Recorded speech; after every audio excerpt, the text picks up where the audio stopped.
Hello listeners, before we dive into tonight's chilling tale, I want to know, how was your day? What time is it where you are in the world right now? Are you settling in for the night, or perhaps starting your morning with something a little dark? Wherever you are, whatever time it is, I'm glad you're here with us. If you enjoy stories like this one, please consider subscribing to Sleep Theories. We bring you the most haunting, mysterious and spine-tingling tales to accompany your quiet hours. Now, let's begin with a story that will make you question everything you think you know about trust, survival, and the secrets buried beneath frozen ground. From the archives of the Ural Mountains Research Institute, recovered materials case file number 2019-047. Voice recording transcript, device serial number MT4419, date of recovery, March 15th, 2019. Location, Dyatlov Pass. Northern Urals. Condition, partially frozen. Audio distorted. Entry 1. February 8th, 2009. Static wind noise in background. Testing. Okay, this thing seems to be working despite the cold. My name is Leah Arman, and I'm a freelance journalist currently in Yekaterinburg, Russia. If you're listening to this, it means something has happened to me and someone found my recorder. I hope that's not the case, but given where I'm going, I want to document everything. I've been obsessed with the Diatlov Pass incident for 3 years now.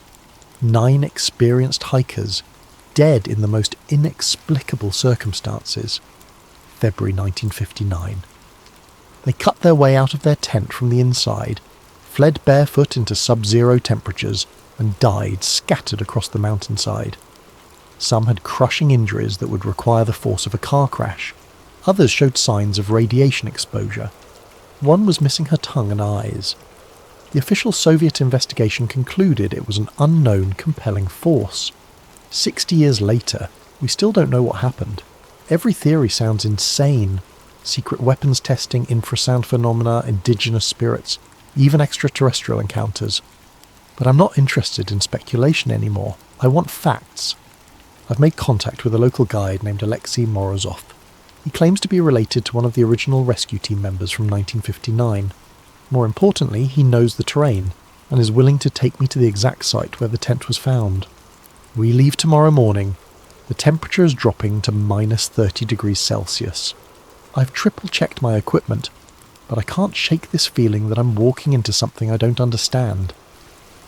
The locals here won't even say the name Dyatlov Pass out loud. They call it Kholat Shakhl, the Mountain of the Dead in the Mansi language. I keep thinking about something one of the investigators wrote in 1959. The tent was cut from the inside, as if they were trying to escape something that terrified them more than the deadly cold outside. What could be more terrifying than freezing to death? Recording ends. Entry 2, February 9th, 2009. Sound of vehicle engine wind. Day 1 with Alexei. He picked me up at dawn in an old Soviet military truck that looks like it survived the Second World War. The man himself is unsettling. Not in an obvious way. He's probably in his 70s, with the kind of weathered face you see on mountain climbers and Arctic explorers, piercing blue eyes that seem to look right through you. But there's something else. He moves with this strange, almost supernatural grace for someone his age, and he barely seems affected by the cold at all. We've been driving for 6 hours through increasingly desolate terrain.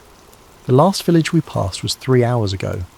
Alexei doesn't talk much, but when he does, his English is surprisingly good.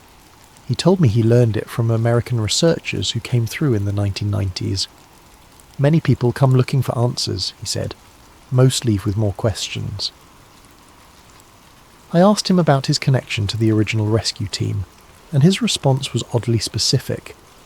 My uncle Mikhail was among the first to find the bodies. He never spoke of what he saw, not until the day he died. Then he told me things that were not in the official reports. I'm recording this while we're stopped for fuel. Alexei is outside, and I swear I can see him through the windshield having a conversation with someone, but there's no one there. Just empty road and snow-covered trees stretching to the horizon. The radio died about an hour ago.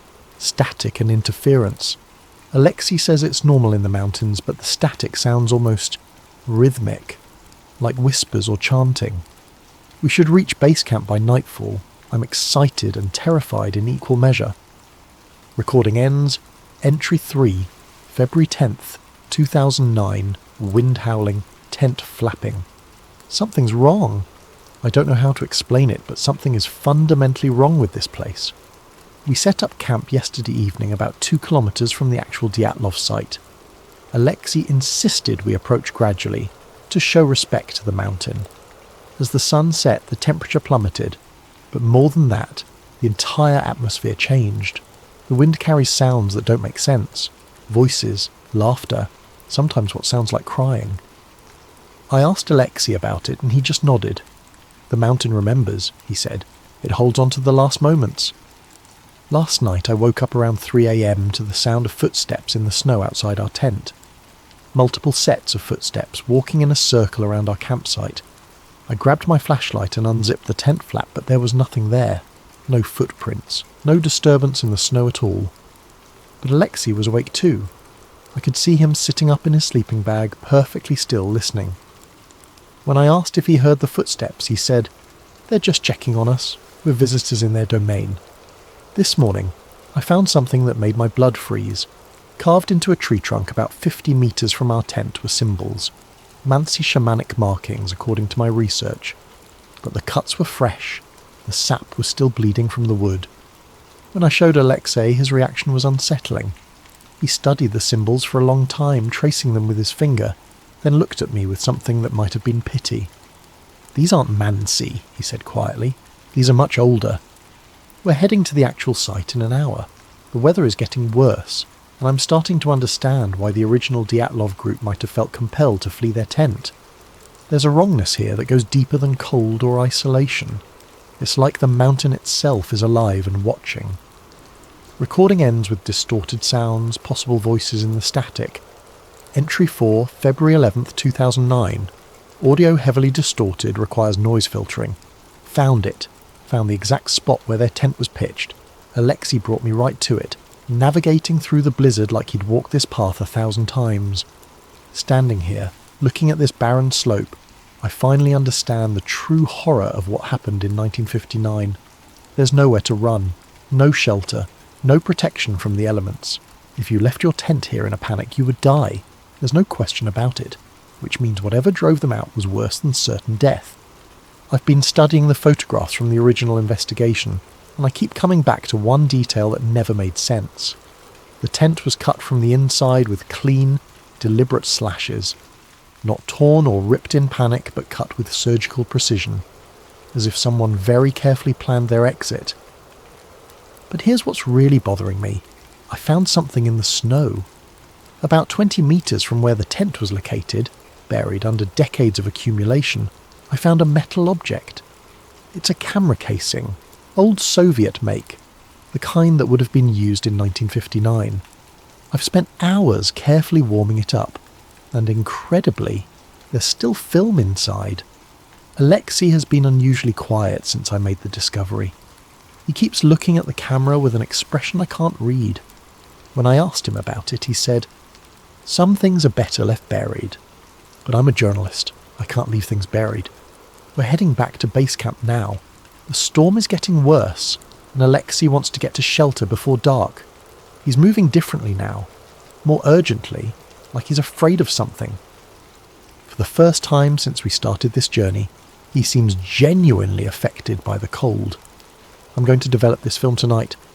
Whatever's on it, it might finally answer the question that's haunted investigators for 50 years. What really happened to the Dyatlov group? Recording interrupted by severe static. Entry 5, February 12th, 2009.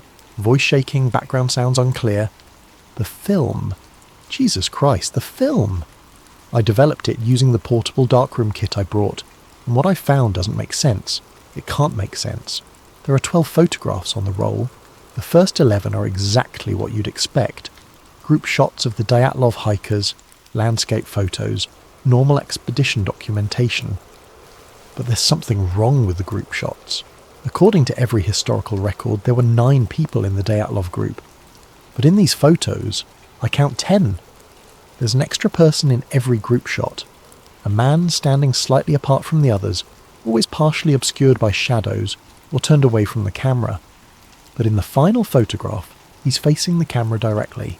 It's Alexei, 50 years younger but unmistakably Alexei. I confronted him about it an hour ago.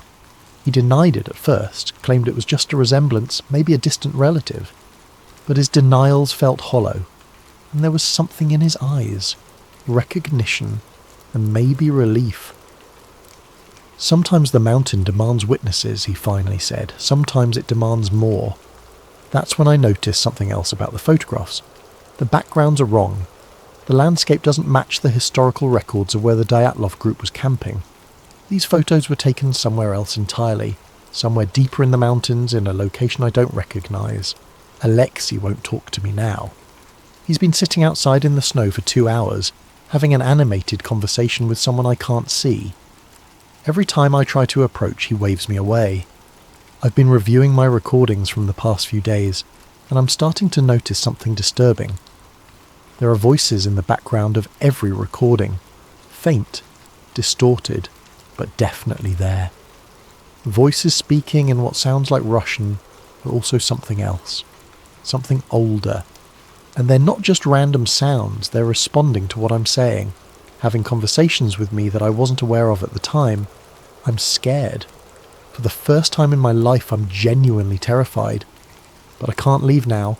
I'm too close to the truth. Recording ends abruptly. Entry 6, February 13th, 2009. Audio quality poor, significant background interference. I found his journal, buried under a rock cairn about 100 metres from our campsite, wrapped in oiled cloth to protect it from the elements. The leather cover is worn but intact, and the pages are filled with Cyrillic writing in faded ink. The name on the first page is Alexei Morozov. The date is January 15th, 1959. He was there. He was with the Dyatlov group. But not as a guide or an innocent participant. According to his own journal entries, he was working for the Soviet military, tasked with leading the group to a specific location in the mountains for what he calls an experiment in human endurance and psychological pressure. But something went wrong, horribly wrong. I've been using my translation app to work through the entries, and what I'm reading is the account of a man descending into madness, or maybe ascending into something else entirely. January 28th, 1959. The subjects are responding to the influences as predicted: sleep deprivation, auditory hallucinations, paranoid ideation. But something unexpected is happening. The mountain itself seems to be responding to their fear. February 1st, 1959. Contact with base camp lost. Equipment failures cannot be explained by weather conditions. The subjects are becoming aware that they are being observed. Zenaida asked me directly if I was reporting their conversations. I maintained cover, but doubt is spreading. February 2nd, 1959. They know. Somehow they know. But it doesn't matter now. The presence beneath the mountain has awakened. It's been waiting for decades, maybe centuries, for the right offering. 9 souls, terrified and helpless, far from any help. The final entry is dated February 2nd, 1959, the night they died. They trusted me. They followed me into the darkness because they believed I would keep them safe, but I was never meant to save them. I was meant to deliver them. The mountain demanded a sacrifice, and in return it offered me immortality. Not life exactly, but continuation. I will become its guardian, its voice, its lure for future offerings. I cut the tent myself while they slept. When they woke to find themselves exposed to the killing cold, they looked to me for salvation. Instead, I led them deeper into the mountain's embrace. One by one, they succumbed to the cold, to the pressure, to the presence that dwells beneath the stone. I am the last witness to their final moments, and I will carry their terror with me forever. It is my burden and my purpose. When others come seeking answers, I will be here to guide them to the same truth. The journal entry ends with a crude map marking locations throughout the Ural Mountains. Each location is marked with a number and a date. There are 17 locations marked, spanning from 1959 to 2007. Alexei has been doing this for 50 years. guiding researchers, journalists, curiosity seekers to their deaths. And I'm number 18. Sound of footsteps approaching. He's coming back to the tent. I can see his silhouette through the fabric, standing motionless about 20 metres away. He's been there for 10 minutes, just watching. I have to get out of here, I have to... Recording cuts out. Entry 7, February 14th, 2009. Audio extremely distorted, requires significant filtering.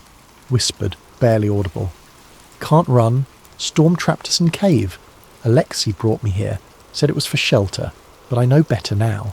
This is where he brought them. Where he brought all of them. The walls are covered in symbols. The same ones I found carved in the trees, but older, deeper, worn smooth by decades of touch. And there are artifacts scattered around the cave floor.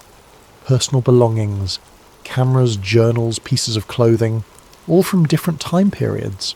A hiking boot from the 1970s, a digital camera from the 2000s, a journal written in what looks like German, another in English, all of them telling the same story. A guide named Alexei Morozov leading them into the mountains, promising answers, delivering death.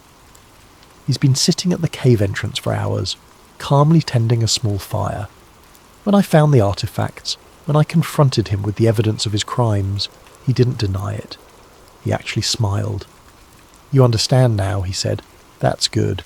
Understanding makes the transition easier." I asked him what he meant by transition, and his answer chilled me more than the Arctic wind. The mountain doesn't just take lives, Leah. It transforms them. All of those people you found evidence of, they're not gone.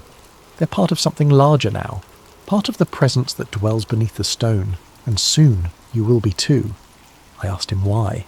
Why does he do this? What does he get out of leading innocent people to their deaths? Survival, he said simply. Every few years the mountain demands feeding. If I provide it with what it needs, it allows me to continue. I've been its servant for 60 years, and I will be its servant for 60 more.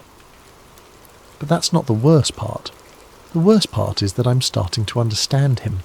Sitting here in this cave, surrounded by the remnants of his victims, I can feel something stirring beneath the stone. A presence, ancient and hungry, that views human consciousness as nothing more than food.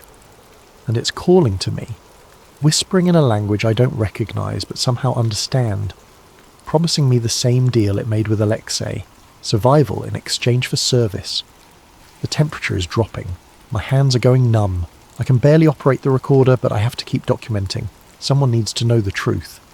Alexei is singing now. A low rhythmic chant in what sounds like the Mansi language. But the words are older than that. Older than any human language. They're the sounds the mountain itself makes when it's feeding. Chanting becomes audible in background. I can see shapes moving in the darkness beyond the firelight. Human shapes, but wrong somehow. Moving in ways that don't match the laws of physics. They're the others, the ones who came before me, transformed by their experience into something that's no longer quite human. They're reaching for me. Recording quality deteriorates significantly. Entry 8, February 15th, 2009. Final entry, audio barely intelligible. Sobbing, panic. They're taking me deeper. Alexei and the others. Into tunnels that don't exist on any map, carved into living rock by something that was never human. I can hear them now, all of them. The Dyatlov group, the other researchers, decades of victims, all speaking in unison. They're welcoming me, telling me that the fear will pass, that the pain is temporary, that what comes after is beautiful. But I don't want to be beautiful. I want to be human. I want to go home.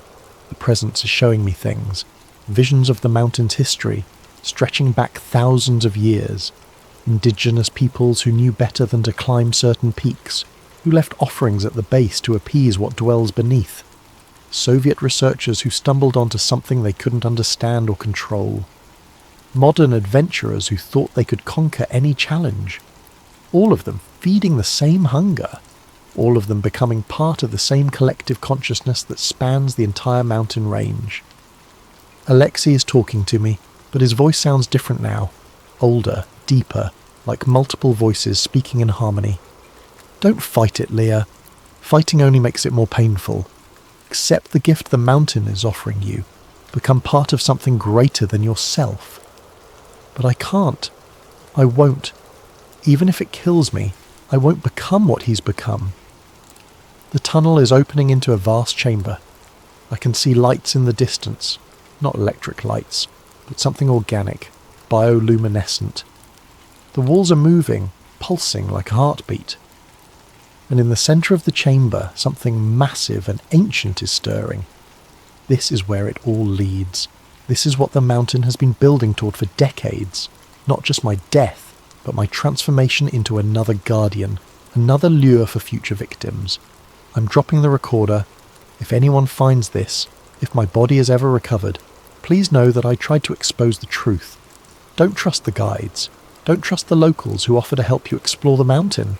And whatever you do, don't go looking for answers to the Diatlov Pass incident. Some mysteries are meant to remain unsolved. Some truths are too dangerous to know. Sounds of struggle, then silence. Recording ends. Official report. Ural Mountains Search and Rescue Date.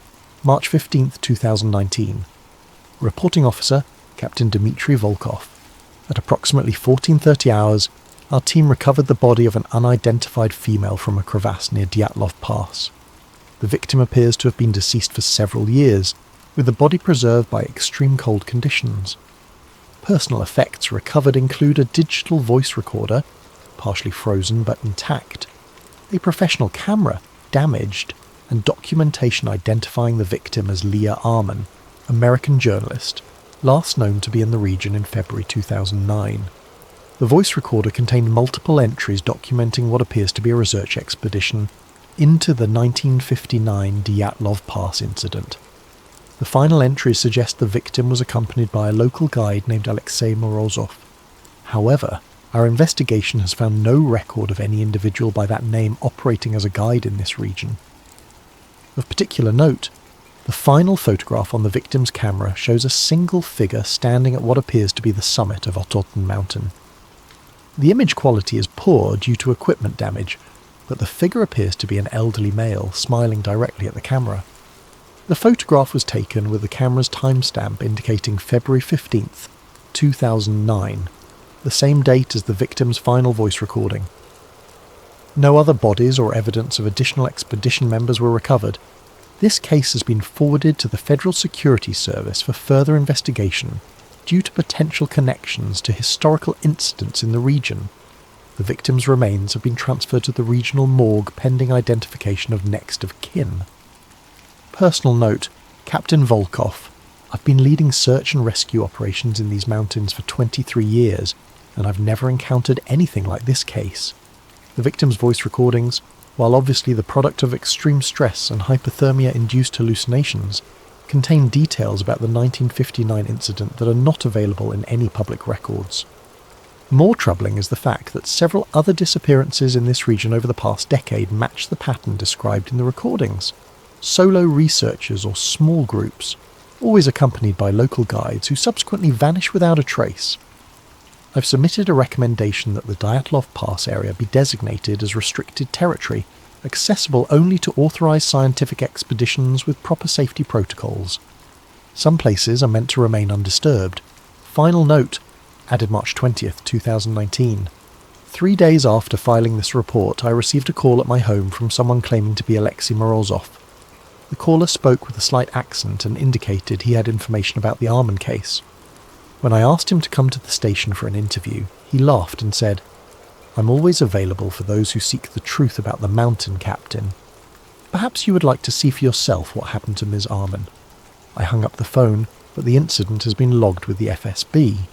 I will not be returning to the Dyatlov Pass region. Addendum, personal journal entry, name, redacted date, March 25th, 2019. Found among the personal effects of Captain Dmitry Volkov following his disappearance. Captain Volkov was last seen leaving his home on March 24th, 2019, telling his wife he was going to get answers. I can't stop thinking about the Arman case. Her recordings, her descriptions of the guide, the way she documented her own descent into terror. It's all too detailed, too consistent to be dismissed as hypothermia-induced delusion. I've been researching historical records of disappearances in the Ural Mountains, going back decades. The pattern is always the same. Researchers or adventurers seeking answers about the 1959 incident, guided by locals who seem to know the terrain intimately, then vanishing without a trace. But here's what's keeping me awake at night. I found a photograph in the regional archives, taken in 1973 during a geological survey. It shows the survey team with their guide, an elderly man identified in the records as Alexei Morozov. The man in the photograph is identical to the figure in Leah Arman's final camera shot. Not similar, identical. Down to the facial features, the expression, even the clothing. Alexei Morozov hasn't aged a day in 46 years. I know how this sounds. I know what people will think if I report this officially. But I also know what I saw in those photographs, what I heard in those recordings. Tomorrow I'm going to drive to the coordinates where we found Arman's body. I'm going alone, and I'm not telling anyone where I'm going. If there's something up there, some truth that's been hidden for 60 years, I need to see it for myself. If I don't come back, if someone finds this journal, know that I went willingly. Know that some questions demand answers, even if those answers destroy us. The mountain is calling and I can't ignore it anymore. The journal of Captain Dmitry Volkov ends here. His body was never recovered. The Dyatlov Pass region remains open to guided expeditions, and local tourism boards continue to promote it as a destination for adventure travellers seeking to explore one of Russia's greatest unsolved mysteries. Alexei Morozov is still listed as an active guide in the regional tourism database. His contact information remains current, and he receives regular bookings from international visitors interested in retracing the steps of the 1959 expedition. According to recent reviews, he's highly knowledgeable about the area and excellent at helping visitors understand what really happened to the Dyatlov group. He comes highly recommended. Final document, email chain date, November the 3rd, 2024. Between Dr. Sarah Chen, Arctic Research Institute, and info@uralmountaintours.ru. From drsarahchens.chen@arcticresearch.org to info@uralmountaintours.ru. Subject: Dyatlov Pass Research Expedition, December 2024. Hello, I'm writing to inquire about guided tours to the Dyatlov Pass site. I'm a researcher with the Arctic Research Institute, and I'm planning a documentary project on the 1959 incident. I need someone with extensive knowledge of the area and the historical details of the case. Several colleagues have recommended your services, particularly praising a guide named Alexei Morozov. Is he available for a winter expedition in December?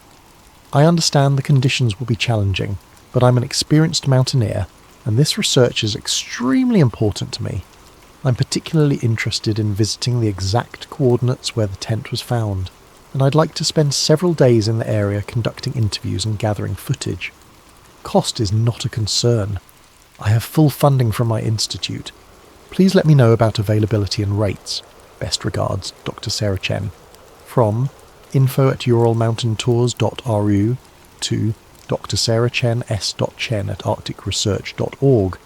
Subject: Dyatlov Pass Research Expedition, December 2024. Dear Dr. Chen, thank you for your inquiry. We are pleased to inform you that Alexei Morozov is indeed available for your December expedition. He is our most experienced guide for the Dyatlov Pass region and has extensive knowledge of the 1959 incident that you will find invaluable for your research. Mr. Morozov has been guiding expeditions to this area for many decades and has worked with numerous researchers, journalists and documentary filmmakers. He takes great pride in helping visitors understand the true history of what happened at Kholat Shakhl. The winter conditions in December are particularly challenging, but Mr. Morozov is well equipped to ensure your safety, while providing you with the authentic experience you're seeking. He knows the terrain better than anyone and can take you to locations that other guides cannot access. We can arrange for a full-week expedition departing December 15th. The cost will be 85,000 rubles, which includes all equipment, provisions, and Mr. Morozov's expert guidance. Payment can be made upon arrival in Yekaterinburg. Mr. Morozov is very excited to meet you and share his knowledge of the mountain. He asked me to tell you that he has some artifacts and photographs from the original incident that he believes will be of great interest to your research. Please confirm your booking at your earliest convenience.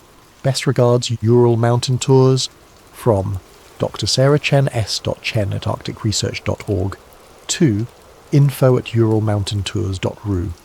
Subject: RE.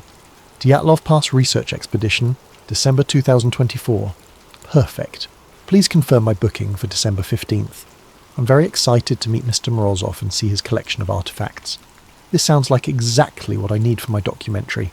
I'll arrive in Yekaterinburg on December 14th and will be staying at the Hotel Maris Park. Please have Mr. Morozov contact me there. One quick question. I noticed in my research that there have been several disappearances in the area over the years.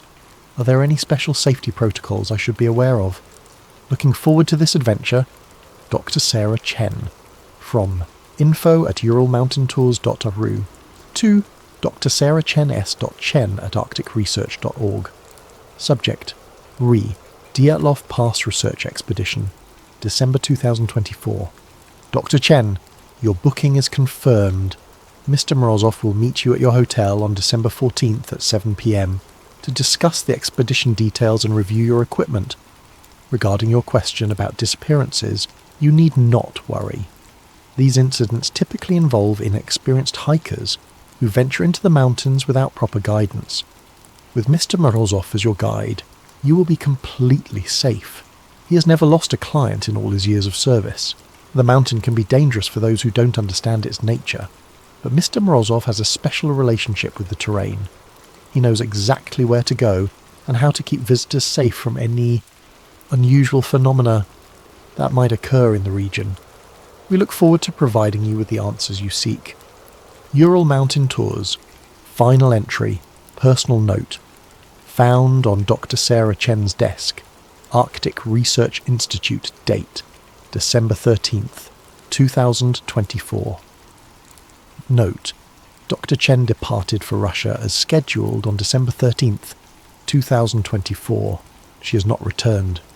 Her expedition was due to conclude on December 22nd, 2024. As of January 15th, 2025, she is listed as missing. Tomorrow I leave for Russia. I've been working on this Dyatlov Pass documentary for 2 years, and I finally feel like I'm on the verge of a breakthrough. The emails from the tour company have been incredibly encouraging. This Alexei Morozov sounds like exactly the kind of knowledgeable local guide I need. I've been reading everything I can find about the case, including some recently declassified Soviet documents that suggest there was more to the incident than the official reports indicated. There are references to psychological experiments and unknown phenomena that were deliberately omitted from the public record. What's particularly interesting is that I've found several references to guides and locals who claim to have inside knowledge about what really happened. Always the same pattern. Researchers and journalists going into the mountains with these knowledgeable guides, then emerging with incredible stories about the true nature of the incident. Some of them have written books, others have given interviews, a few have made documentaries. But what strikes me is how consistent their accounts are, despite being separated by decades. They all describe the same sense of an ancient presence in the mountains, the same feeling of being watched, the same conviction that the Dyatlov group encountered something that defied rational explanation. I'm skeptical by nature. I'm a scientist, not a believer in the supernatural. But I'm also open to the possibility that there are phenomena in remote places like the Ural Mountains that we don't yet understand. Infrasound, electromagnetic anomalies, psychological effects of extreme isolation. There could be natural explanations for the supernatural experiences that visitors report. That's what I'm hoping to document. Not ghost stories or conspiracy theories, but a scientific examination of what might actually be happening in that region to create such consistent reports of unusual phenomena. My equipment is packed, my flights are booked, and I'm more excited about this project than anything I've worked on in years. If I can crack the mystery of Dyatlov Pass, not with wild theories, but with solid research and documentation, it could be the breakthrough that defines my career. I have a good feeling about this Alexei Morozov, someone who's been guiding expeditions in that area for decades, who has artifacts and photographs from the original incident, who knows the terrain better than anyone. He's exactly what I need to get to the truth. I'll start recording everything from the moment I meet him. If there's a story to be told about what really happened in 1959, I'm going to tell it. The mountain is calling and I'm ready to answer. Addendum. Security footage, transcript Hotel Marines Park, Yekaterinburg. Date, December 14th, 2024, 1903. CCTV footage shows Dr. Sarah Chen in the hotel lobby, checking her watch. At 19:05, an elderly man enters the frame. He appears to be in his 70s, wearing traditional Russian winter clothing. His face is clearly visible, weathered features, piercing blue eyes, moving with unusual grace for his apparent age. The man approaches Dr. Chen and they shake hands. Audio is not available, but their body language suggests a friendly professional interaction. Dr. Chen appears excited and animated, gesturing as she speaks. The man, presumably Alexei Morozov, nods frequently and occasionally smiles. At 1912, they move toward the hotel exit together. This is the last confirmed sighting of Dr. Sarah Chen. Final note, Hotel Security Chief Yuri Petrov. I've reviewed this footage dozens of times since Dr. Chen was reported missing. Something about the guide bothers me, though I can't put my finger on what. Maybe it's the way he moves, or the expression on his face when he thinks no one is looking. But here's what really troubles me. I've been working security in this hotel for 15 years, and I've seen this man before. Multiple times, actually. Always in December or January. Always meeting with foreign researchers or journalists who are planning expeditions to the Diatlov Pass region. I decided to check our records going back to when the hotel first installed security cameras in 2003. The same man appears in footage from 2008, 2012, 2016, 2019, and now 2023-2024. He hasn't aged a day in 21 years. I've reported this to the authorities, but they seem more interested in standard missing person protocols than investigating what I consider to be highly unusual circumstances. They keep telling me that mountain guides in this region often have similar appearances due to the harsh living conditions, that I'm probably seeing different people who happen to look alike. But I know what I saw. It's the same man, meeting with the same type of clients, for the same purpose, across more than 2 decades, and none of those clients have ever returned to our hotel after their expeditions. I'm submitting this report to the Federal Security Service, along with copies of all relevant footage. Someone needs to investigate this pattern before more people disappear. The guide is still active. According to the Ural Mountain Tours website, Alexei Morozov is available for bookings through the upcoming winter season. His bio describes him as the most experienced guide in the region, with an unparalleled knowledge of the Dyatlov Pass area and its history. 5-star rating, excellent reviews, highly recommended. The mountain is still hungry, and Alexei is still feeding it.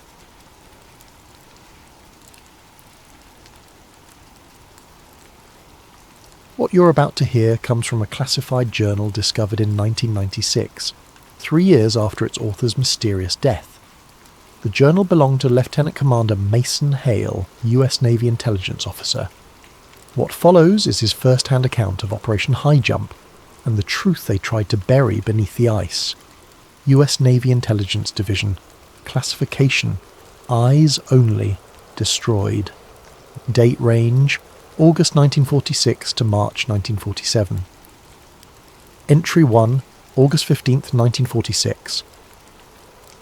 USS Pine Island, Norfolk Naval Base. My name is Lieutenant, Commander Mason Hale, and if you're reading this, then I'm likely dead and someone has found what I was never supposed to write down.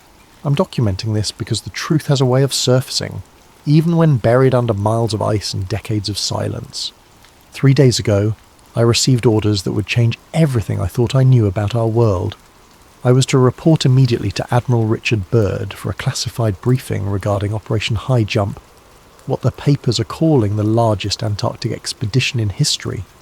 13 ships, 4,700 personnel, aircraft carriers, and enough firepower to invade a small country.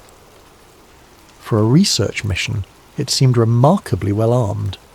The briefing room was cold, sterile, and filled with men whose faces I didn't recognize, but whose bearing screamed intelligence community.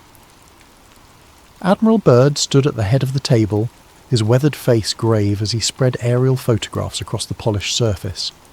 "Gentlemen," Byrd began, his voice carrying the weight of unspoken knowledge, What I'm about to tell you does not leave this room. Officially, Operation High Jump is a training exercise designed to test personnel and equipment in extreme cold weather conditions. Unofficially, ... He paused, studying each of us in turn. We're going to Antarctica to determine if we're alone down there. The photographs showed vast expanses of white, but there were anomalies, dark spots that didn't match the terrain, geometric patterns that looked almost artificial. One image showed what appeared to be a metallic object partially buried in snow, its surface reflecting sunlight in a way that seemed wrong, unnatural. These were taken during reconnaissance flights in late 1945, Bird continued. The Brazilian Navy reported similar sightings off their Antarctic claims, disc-shaped objects moving at impossible speeds, emerging from and disappearing into the ice. We also have reports of unusual magnetic readings and radio interference in specific grid coordinates. A colonel I didn't recognise leaned forward. "Sir, are we talking about the Germans? Everyone knows they had interests in that region." Bird's expression darkened. "That's what we need to find out. What we do know is that in 1939, Nazi Germany launched an expedition to Queen Maud Land and claimed a territory they called Neuschwabenland. They dropped thousands of metal markers with swastikas marking their claim. The expedition lasted months longer than necessary for simple territorial marking." He pulled out another photograph, this one showing a massive ice formation, with what looked like an entrance carved into its face. This was photographed 6 months ago. Notice the regularity of the opening. Nature doesn't carve perfect rectangles into glaciers, gentlemen. I felt a chill that had nothing to do with the air conditioning. "Admiral, what exactly are we expecting to encounter down there?" Bird locked eyes with me, and I saw something I'd never seen in a superior officer before. Uncertainty mixed with fear. We weren't going down there to explore, Commander Hale. We were going to see who was already there. Entry 2, September 3rd, 1946. At sea, South Atlantic. The journey south has been uneventful, but the tension among the crew is palpable. Word travels fast on a ship, and despite the classification levels, rumours spread like wildfire. The men know this isn't a standard research mission. You don't bring destroyers and aircraft carriers to study penguin migration patterns. I've been assigned to the intelligence unit aboard the Pine Island, working directly under Admiral Bird's command. My job is to analyse any findings, compile reports, and maintain communication with Washington. What they didn't tell me is that I'd also be documenting evidence of what might be the most significant discovery in human history, or the most dangerous cover-up. Last night, I had a private conversation with Admiral Byrd on deck. The Southern Cross was brilliant overhead, and the sea was unusually calm. He seemed different away from the briefing rooms and official protocols, more human, more vulnerable.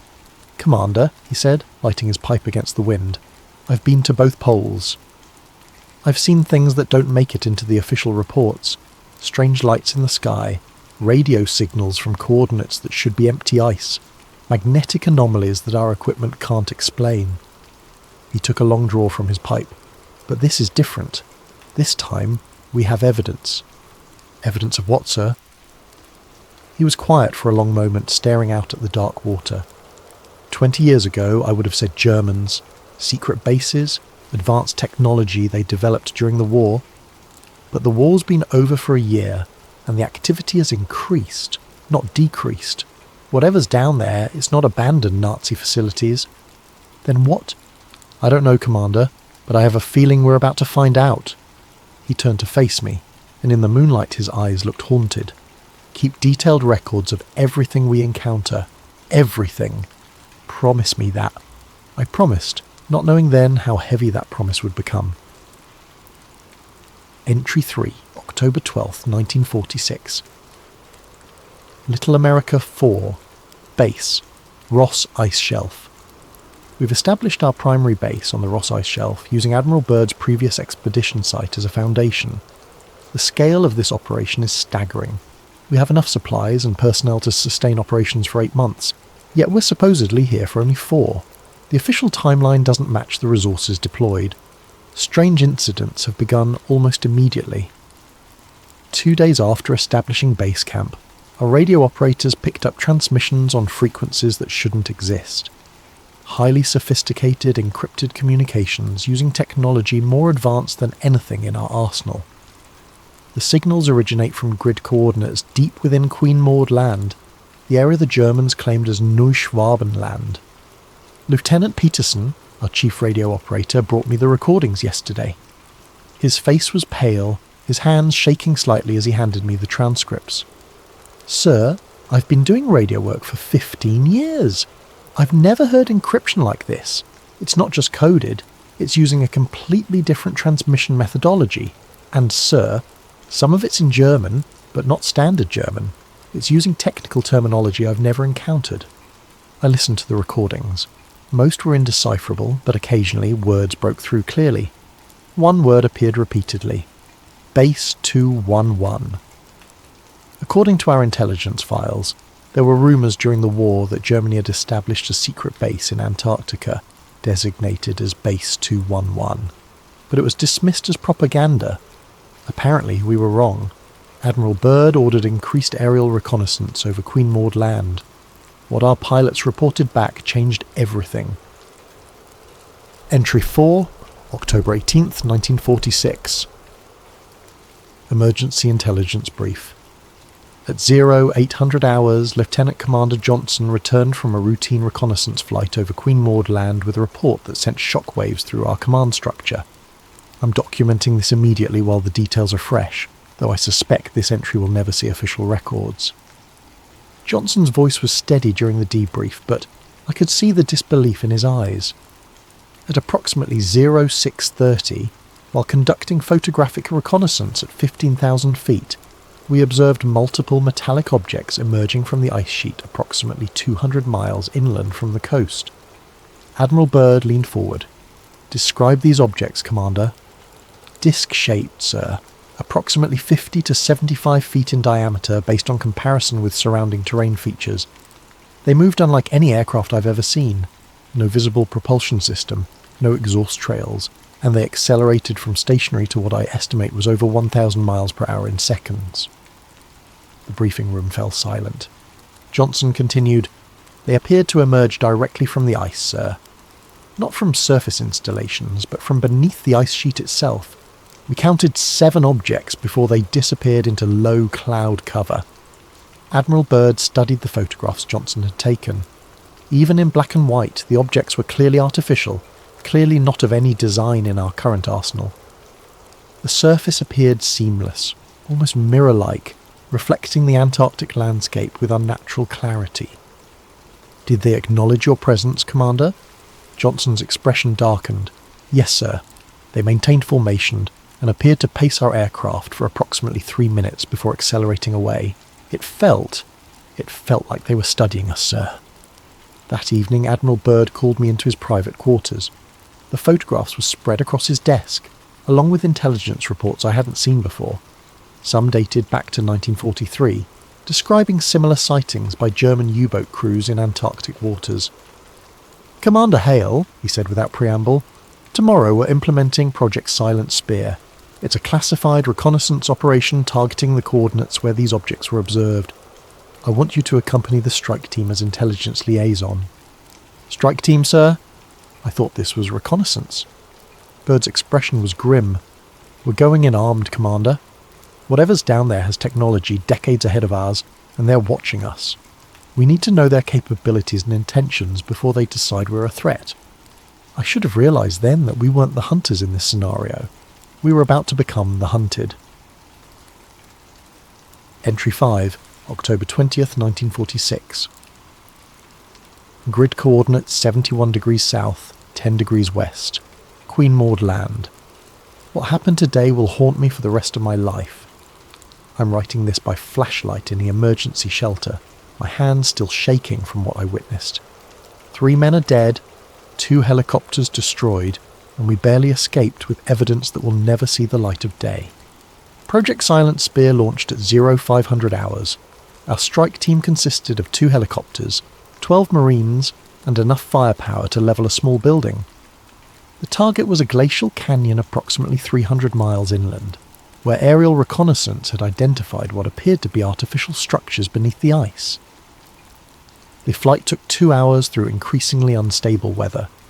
Radio communications became erratic as we approached the target coordinates, filled with interference that sounded almost like whispers in unknown languages. Lieutenant Morrison, our pilot, reported multiple instrument malfunctions as we flew deeper into Queen Maud Land.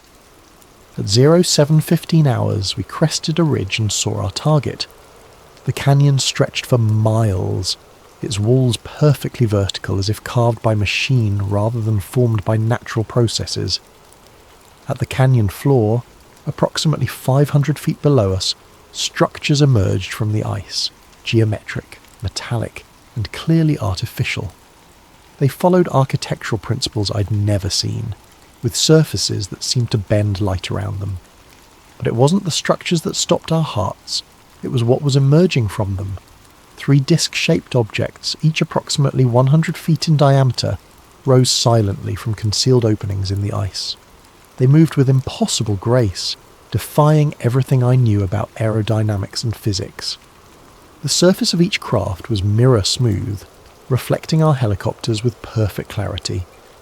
"Command, this is Silent Spear 1, Morrison radioed back to base. "We have visual confirmation of artificial structures and 3 unidentified aircraft, requesting immediate backup." The response came through heavy static. "Silent Spear 1, proceed with reconnaissance. Document everything." That's when everything went wrong.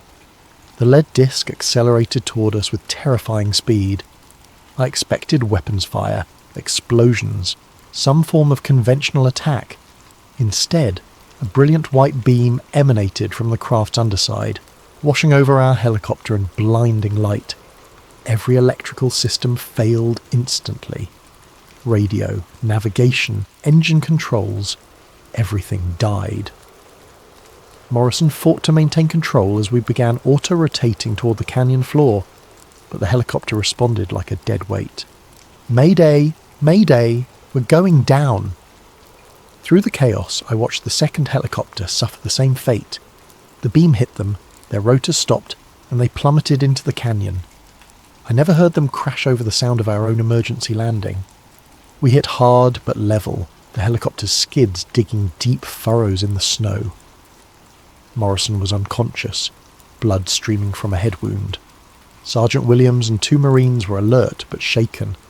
I grabbed our emergency radio and camera equipment, knowing we might have only minutes before whatever was in those discs decided our fate. That's when I saw one of them up close. The disc settled silently onto the ice approximately 50 yards from our crash site. No landing gear extended, no engines wound down. It simply stopped moving and hovered 3 feet above the ground. The surface was seamless, like polished mercury, and covered in symbols I'd never seen before. Not German, not any human language I could recognize. The symbols seemed to shift and flow across the surface as I watched, hypnotic and alien. A section of the craft's underside iris opened, not like a door, but like a living membrane. No one emerged, but I felt a presence studying us, evaluating us. The silence was absolute except for the wind across the ice and Morrison's laboured breathing. I raised my camera and managed 3 photographs before Sergeant Williams grabbed my arm. "Sir, we need to move, now." He was right. Whatever intelligence was inside that craft, it had allowed us to survive the crash. That suggested either mercy or curiosity, but I didn't want to test which one would run out first. We improvised a stretcher for Morrison and began moving toward the canyon rim. The discs followed at a distance, maintaining formation like shepherds guiding sheep. They made no threatening moves, but their presence was a constant reminder that we existed at their sufferance. It took 6 hours to reach the canyon rim where emergency crews were waiting. During the entire climb, the discs maintained their escort. Only when we reached safety did they accelerate away, disappearing into the Antarctic sky at speeds that made our best jets look like children's toys. Admiral Byrd was waiting at the rescue site, his face grim as we loaded Morrison into a medical helicopter. As the rescue team worked, he pulled me aside. "What did you see down there, Commander?" I told him everything. The structures, the technology, the way the craft moved and responded. When I finished, he was quiet for a long moment. Did they communicate with you? Any attempt at contact? No, sir, but... I hesitated, unsure how to express what I'd felt. They weren't hostile, Admiral. They could have killed us easily, but they didn't. It felt more like a warning. Bird nodded slowly. A warning. Yes, I think you're right. He looked back toward the canyon, now hidden by distance and weather. The question is, what are they warning us about? Entry 6, October 25th, 1946. USS Pine Island Emergency Conference. The past 5 days have been a whirlwind of classified briefings, encrypted communications with Washington, and increasingly desperate attempts to understand what we've encountered. The photographs I took in the canyon have been analysed by our best intelligence officers, and their conclusions are both fascinating and terrifying. The symbols on the craft's surface don't match any known human language or writing system. Linguistic analysis suggests they're not decorative but functional, possibly some form of advanced interface or communication system. The metallic composition appears to be an alloy unknown to our current metallurgy, with properties that shouldn't exist according to our understanding of material science.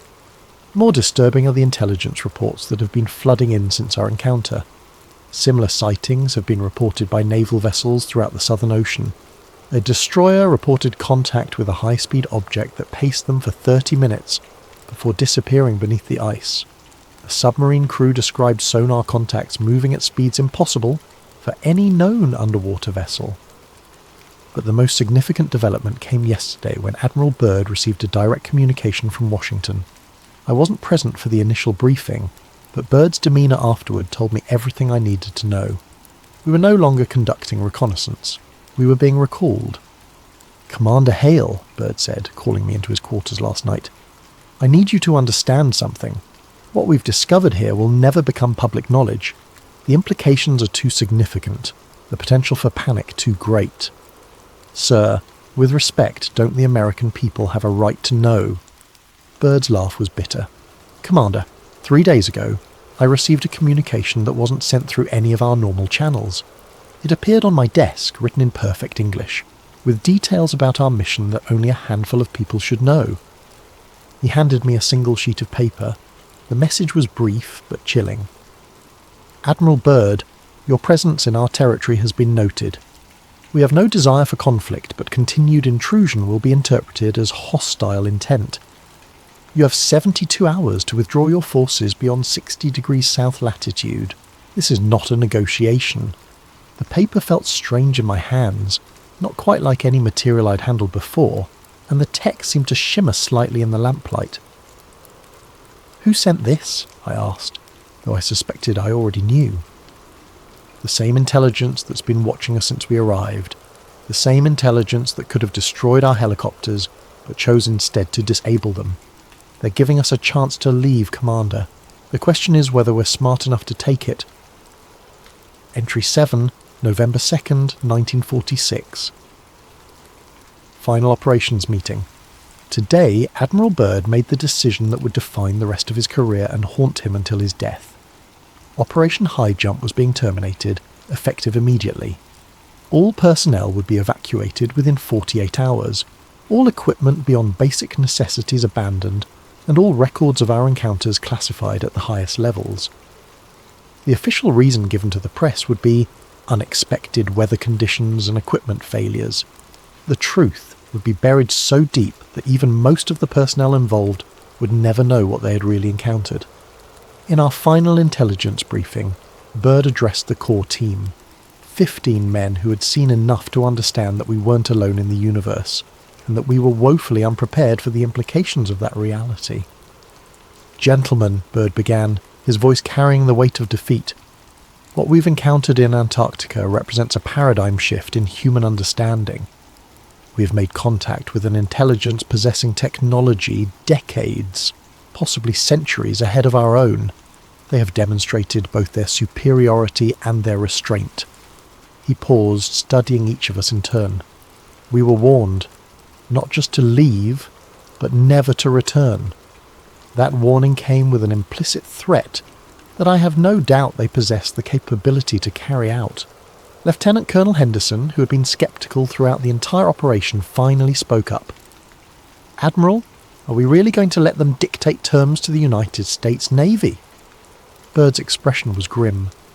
Colonel, in the past month, we've lost 2 helicopters, 3 men, and a submarine that hasn't been heard from since it went under the ice near their territory. Every encounter has demonstrated that they could destroy our entire task force without significant effort. We're not retreating because we're cowards. We're retreating because we're outgunned. The room fell silent. The reality of our situation was undeniable, but accepting it went against everything we'd been trained to believe about American military superiority. "Sir," I asked, "what happens now? Do we just pretend none of this happened?" Bird walked to the window, staring out at the Antarctic landscape that had changed everything we thought we knew about our world. "Commander, I'm going to tell you something that must never appear in any official record. Before we leave, I'm going to attempt direct communication with their leadership. I need to understand their intentions, their capabilities, and most importantly, their plans for future contact with humanity. Is that wise, sir? Probably not, but it's necessary." He turned back to face us. "Whatever's down there has been watching us for longer than we realise. They've demonstrated restraint so far, but that could change if they perceive us as a growing threat. I need to know if coexistence is possible, or if we're looking at an inevitable conflict." None of us spoke. The implications were too vast, too terrifying to process easily. "One more thing," Bird continued. "Each of you will be required to sign documents stating that you will never discuss what you've seen here. Your families will be told you participated in routine cold weather training exercises. Your service records will reflect nothing unusual about this deployment." He pulled out a stack of papers from his desk. "I know this goes against your principles. It goes against mine too. But the alternative is panic on a scale that could destabilize society itself. How do you tell the world that we've discovered an advanced civilization living beneath the ice, with technology that makes our most advanced weapons look like stone tools?" We signed the documents. What choice did we have? Entry 8, November the 5th, 1946. Personal log, final entry. Today, Admiral Byrd made contact. I wasn't supposed to be present for the communication attempt, but Byrd requested me as a witness. We travelled by helicopter to coordinates that had been transmitted to us through the same mysterious channel as the previous warning. The location was a flat expanse of ice approximately 50 miles from our base, marked only by a perfect circle of disturbed snow. We landed at the circle's edge and waited. The Antarctic wind was unusually calm, creating a silence so complete it felt oppressive. After 20 minutes, 3 disc-shaped craft appeared on the horizon, approaching with their characteristic impossible grace. They settled into a triangular formation around our position, hovering silently 10 feet above the ground. As before, their surfaces were mirror-smooth and covered with flowing symbols that seemed to pulse with internal light. Then something unprecedented happened. One of the craft extended what appeared to be a ramp, not mechanical, but formed from the same flowing material as the hull. A figure appeared at the opening. I've struggled for hours to find words to describe what I saw.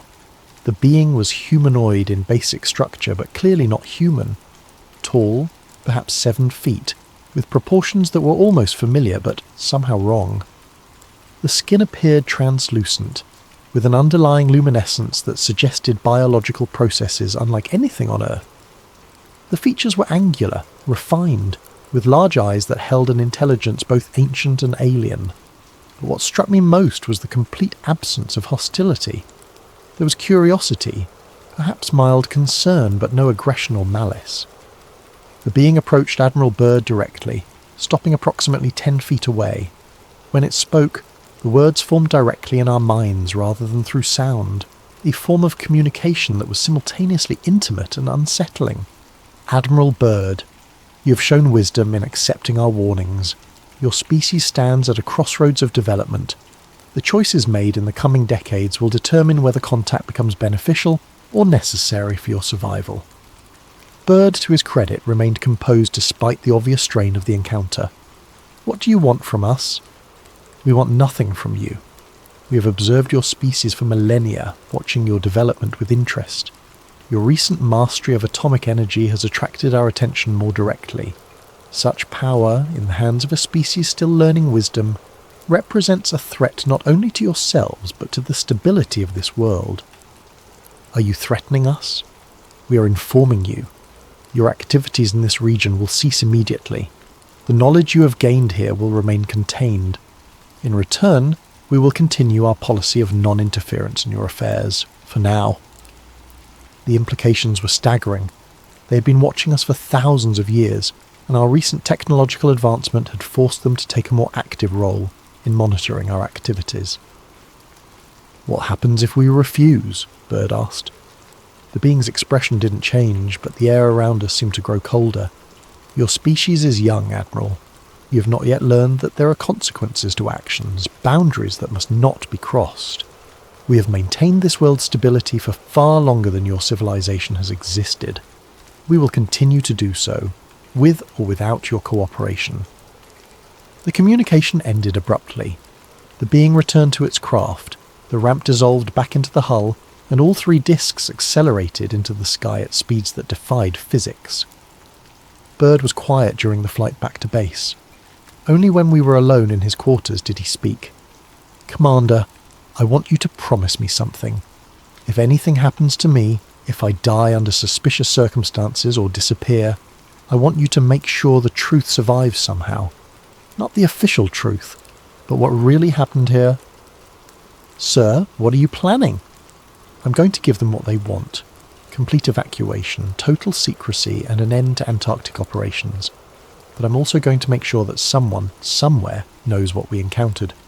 Because this won't be the end of it, Commander, this is just the beginning." 3 days later, we left Antarctica.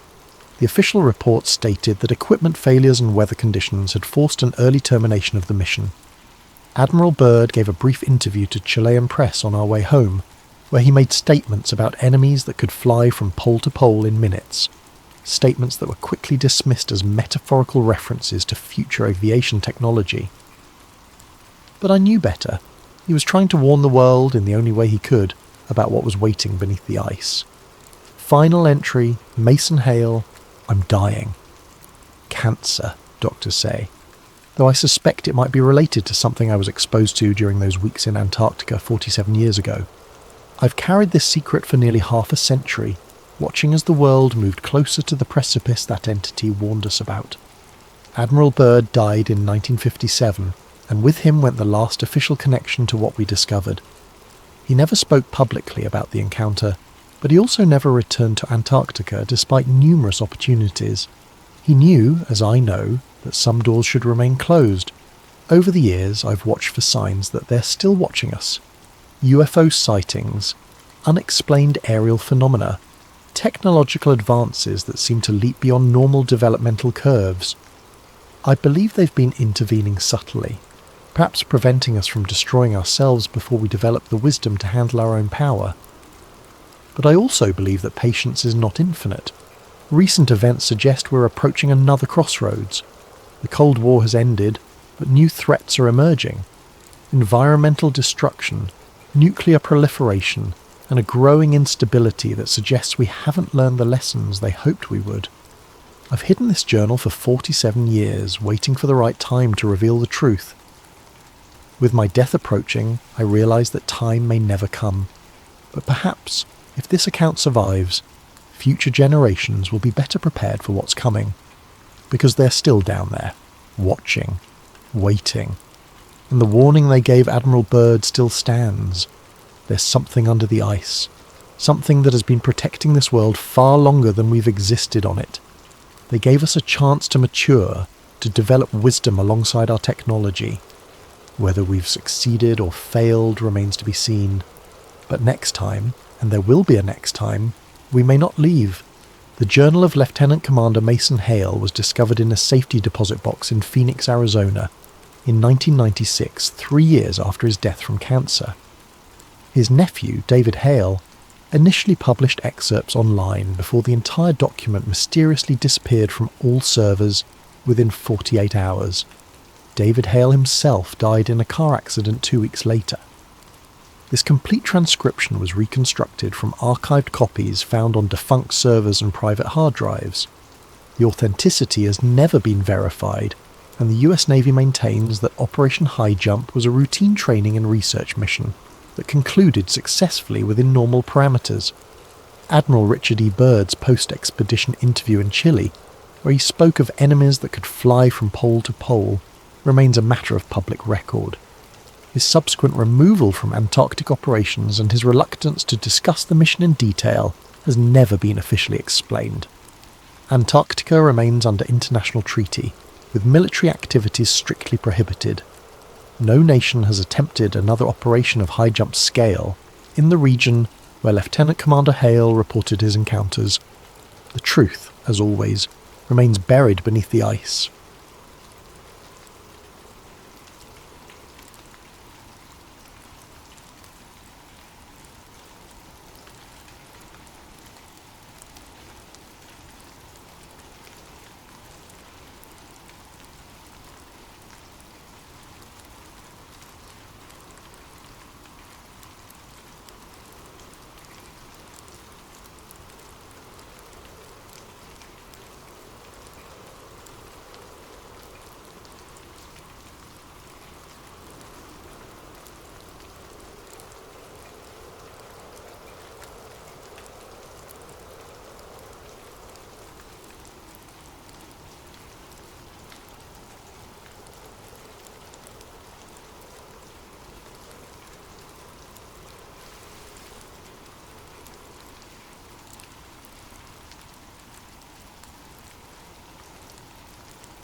Tonight, I'll be your guide on a journey into one of the coldest and most enduring mysteries of the Cold War era.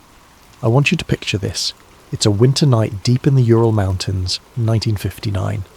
A group of young adventurers huddles in a tent on the snowy slope of a peak ominously called Dead Mountain. They're laughing, jotting down journal entries by flashlight, and planning tomorrow's trek. They don't know it yet, but this will be their last night alive. This is the true story of the Dyatlov Pass incident, a mystery that has haunted investigators for decades. My name is James, and I've spent weeks poring over old case files, diaries, and witness reports about what happened to those 9 hikers in 1959. The more I dig, the more the Diatlov Pass incident feels like a nightmare straddling the line between fact and fiction. So, let's delve into it together step by step as if we're investigators unravelling a case file. The story begins in late January 1959. 10 experienced ski hikers from the Ural Polytechnical Institute set out on an expedition to reach a mountain called a Torten in the northern Urals. They were all in their early 20s, 7 men and 2 women, except for one older instructor, and were led by a 23-year-old radio engineering student named Igor Dyatlov. On January 23, 1959, the Dyatlov group received their route book and left the city of Sverdlovsk, today's Yekaterinburg, by train. You can imagine them on that train, excited, full of youthful bravado, maybe singing along to a mandolin one of them brought for the journey. After 2 days on trains, the party reached Ivdel, a remote town at the edge of the northern Ural Mountains, which also housed a Soviet Gulag camp for criminals. From Ivdel, they travelled by bus and then hitched a ride in the back of a woodcutter's truck to a settlement called Vizhai, the last inhabited village to the north. The locals in Vizhai must have looked at these university students with a mix of admiration and concern. The route they planned to traverse was rated Category 3, the most difficult, and they were attempting it in February, the cruelest time of year. On January 27th, the Dyatlov group left Vizhai and began their trek into the wilderness. One member, Yuri Yudin, had been struggling with health issues. He had rheumatism and a congenital defect that caused knee pain. By January 28th, Yudin's joint pain became too severe. Reluctantly, he turned back toward Vizhai, unable to continue. He had no idea that by saving himself, he was sealing his fate as the expedition's sole survivor. Yuri Yudin would never see his friends alive again. The remaining 9 hikers pressed on into the wild, unaware of the fate that awaited them. Through diaries and photographs recovered later, investigators have pieced together their route. By January 31st, the group had reached the edge of a highland area and cached surplus food and equipment in a wooded valley to be used for the return trip. They joked around, took photos, and even made a little mock newspaper they titled the Evening Autoton, in which one entry humorously proclaimed, "From now on, we know that the snowmen exist," likely a tongue-in-cheek reference to local Yeti legends. Despite the exhaustion and cold, their spirits were high. On February 1st, the team started to move through a mountain pass, later named Diatlov Pass after this incident, with the plan to camp on the other side that night. But the weather turned on them. A howling snowstorm and blinding wind caused Dyatlov's team to lose their direction on the barren slopes. Instead of crossing the pass into the shelter of the valley beyond, they had veered west, finding themselves on the flank of a mountain called Kholat Shakal, which in the local Mansi language means dead mountain. By the time they realised their mistake, it was late in the day, and visibility was near zero from the blowing snow. Rather than descend 1.5 kilometres down into the forest for cover, Igor Dyatlov decided to pitch their tent right there on the mountainside in the open. Perhaps he didn't want to lose the altitude they'd gained, or perhaps he wanted to prove they could handle camping on an exposed slope in a blizzard.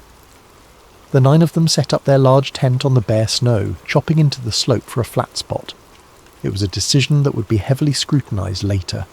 That evening of February 1st, 1959 must have been brutal. Temperatures were around minus 20 degrees Celsius, and winds roared over the pass. Still, inside the tent, the group was relatively secure. They had a warm dinner. Later forensic analysis of their stomach contents showed they ate around 6 to 7 p.m. In one of the last photos recovered from their cameras, they are seen joking and smiling as they set up camp in the twilight on February 1st. Despite the extreme cold and howling wind outside, they seemed in good spirits, jotting down journal entries and chatting as they settled in for the night. They could not have imagined the terror that was coming. Something happened in the dark early hours of February 2nd that changed everything. We don't have eyewitnesses to describe it. All we have is the evidence left behind, and that evidence reads like the opening scene of a horror film. Sometime after midnight, the tent was suddenly slashed open from the inside. The 9 campers, who had been sleeping or resting, burst out of their tent into a howling snowstorm in the pitch black of night. They left behind almost all their gear, boots, coats, hats, sleeping bags, axes, as if fleeing an imminent threat. Imagine the situation. It's minus 30 degrees Celsius, minus 22 degrees Fahrenheit, outside, and yet something scared or startled them so badly that they ran out half-dressed and barefoot into the blizzard. Why? What could have terrified them, or otherwise compelled them to abandon their only shelter and run into certain death? That's the question investigators have grappled with for over 60 years. When the group failed to return to Vizhai by February 12th as planned, there wasn't immediate alarm. Delays of a few days were common for such expeditions. But as day after day passed with no word, the hikers' families grew anxious. By February 20th, the relatives demanded a search and rescue operation. The Ural Polytechnic Institute sent student volunteers to scour the route, and soon the Soviet army and local militia police joined in, with planes and helicopters dispatched to aid the search. Rescuers faced brutal weather themselves, traversing deep snow and scanning miles of desolate terrain. Among the searchers was a student named Mikhail Sharavin, who on February 26th would make a chilling discovery. On February 26th, 1959, Sharavin's search team was moving along the slopes of Kholat Shakal when he spotted something odd sticking out of the snow. As they got closer, they realised it was a corner of the missing group's tent, collapsed and half buried in the snow. Sharavin used an ice pick to hack open the tent's entrance, which was blocked with snow. The sight inside the tent baffled him. The tent's canvas had been slashed open from the inside with a knife, and although it was damaged and partially snow-filled, almost all the hikers' belongings were still neatly arranged inside. He found blankets and coats laid out, a row of boots, axes and flashlights set to the sides, a map and official papers, a little pile of money and even a flask of alcohol. In one corner was a plate with slices of salo pork fat, as if someone had been in the middle of fixing a snack. It was like a snapshot frozen in time. The tent felt orderly, not like it had been ripped apart by an external force. Sharavin later said it was as if the campers had been interrupted in the middle of dinner, then fled in a rush. The scene sent shivers down his spine. Why would experienced hikers cut open their only shelter and run away without boots or coats?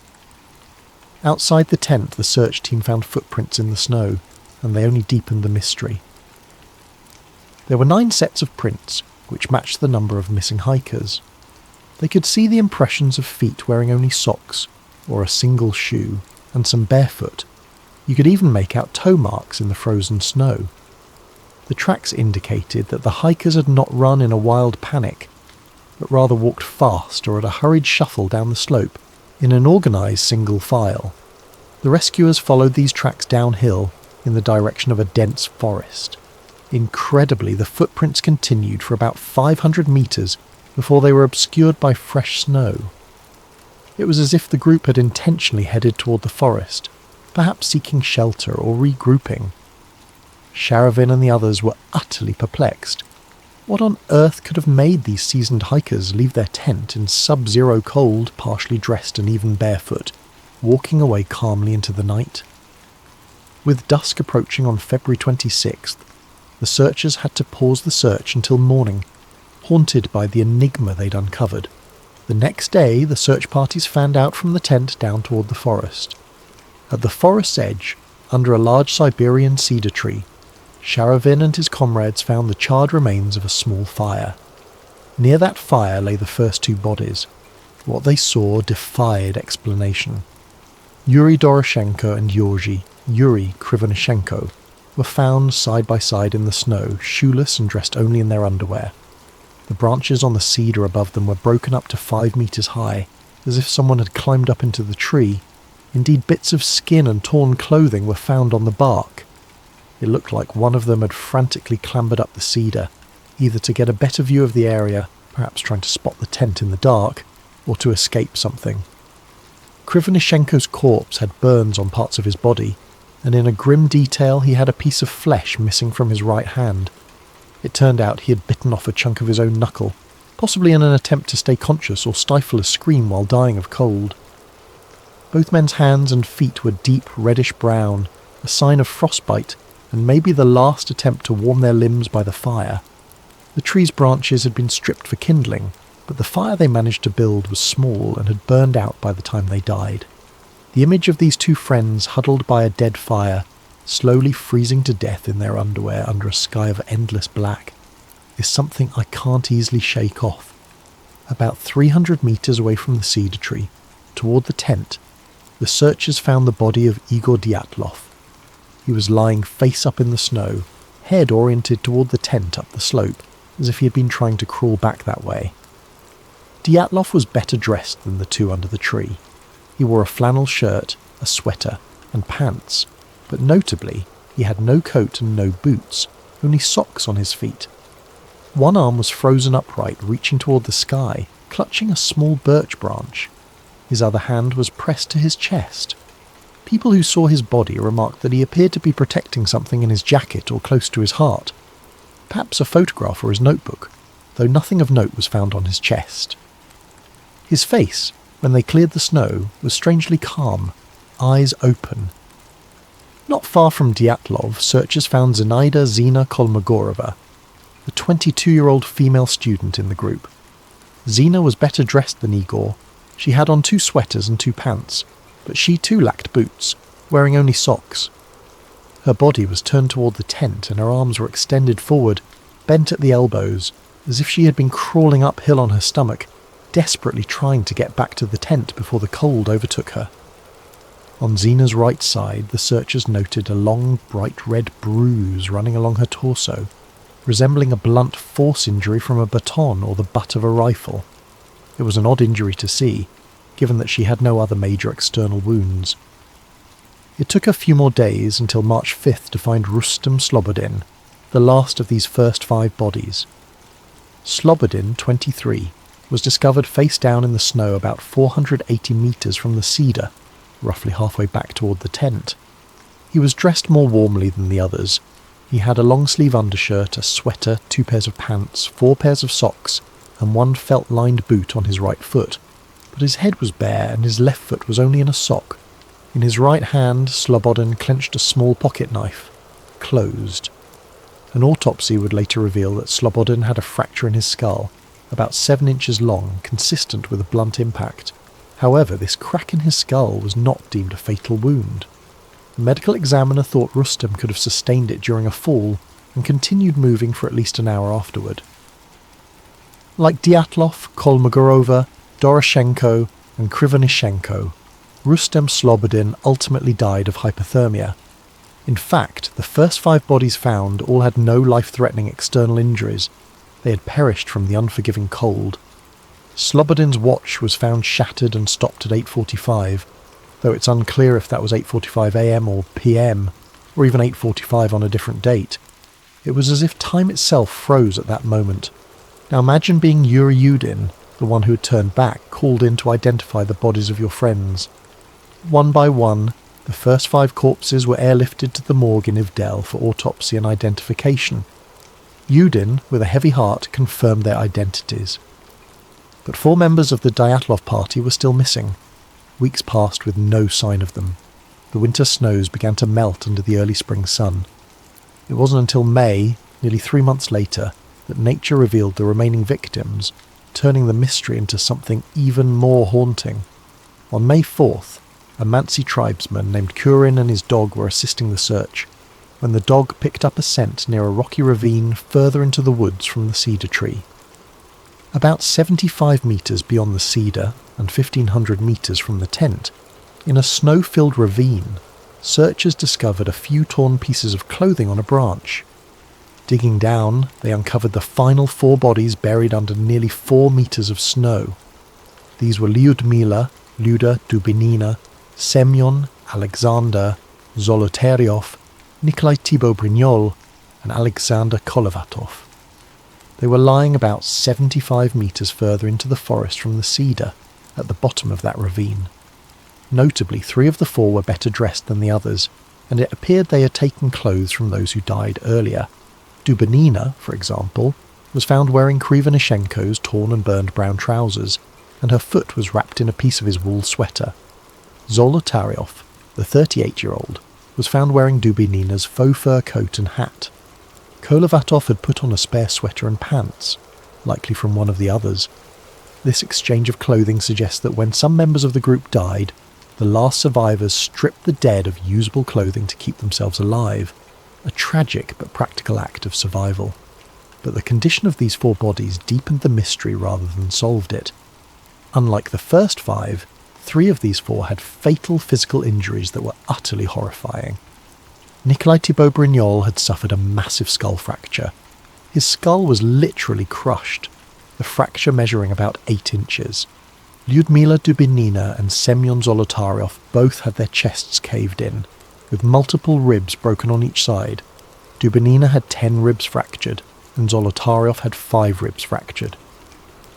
A forensic doctor who examined the bodies said that the force required to produce such injuries would have been extremely high, comparable to that of a car crash. In other words, something had delivered an immense pressure or impact to their bodies. Strangely, none of these 3 had any external wounds or bruises corresponding to the lethal internal damage. It was as if they'd been hit by a shockwave or squeezed by a tremendous force without breaking the skin. The 4th person in the ravine, Alexander Kolovatov, had a less clear cause of death. He had a broken nose, an open wound behind his ear, and a deformed neck, but his injuries were not as catastrophic as the others. It's believed Kolovatov also died of hypothermia, possibly after sustaining some trauma. And then there were the gruesome details that truly made this case infamous. All 4 of these people in the ravine had some form of soft tissue damage to the head and face that wasn't seen in the others. Lyudmila Dubinina was missing her tongue, her eyes, part of her lips, and even a bit of her skull bone. Semyon Zolotaryov was missing his eyeballs, and Alexander Kolovatov was missing his eyebrows.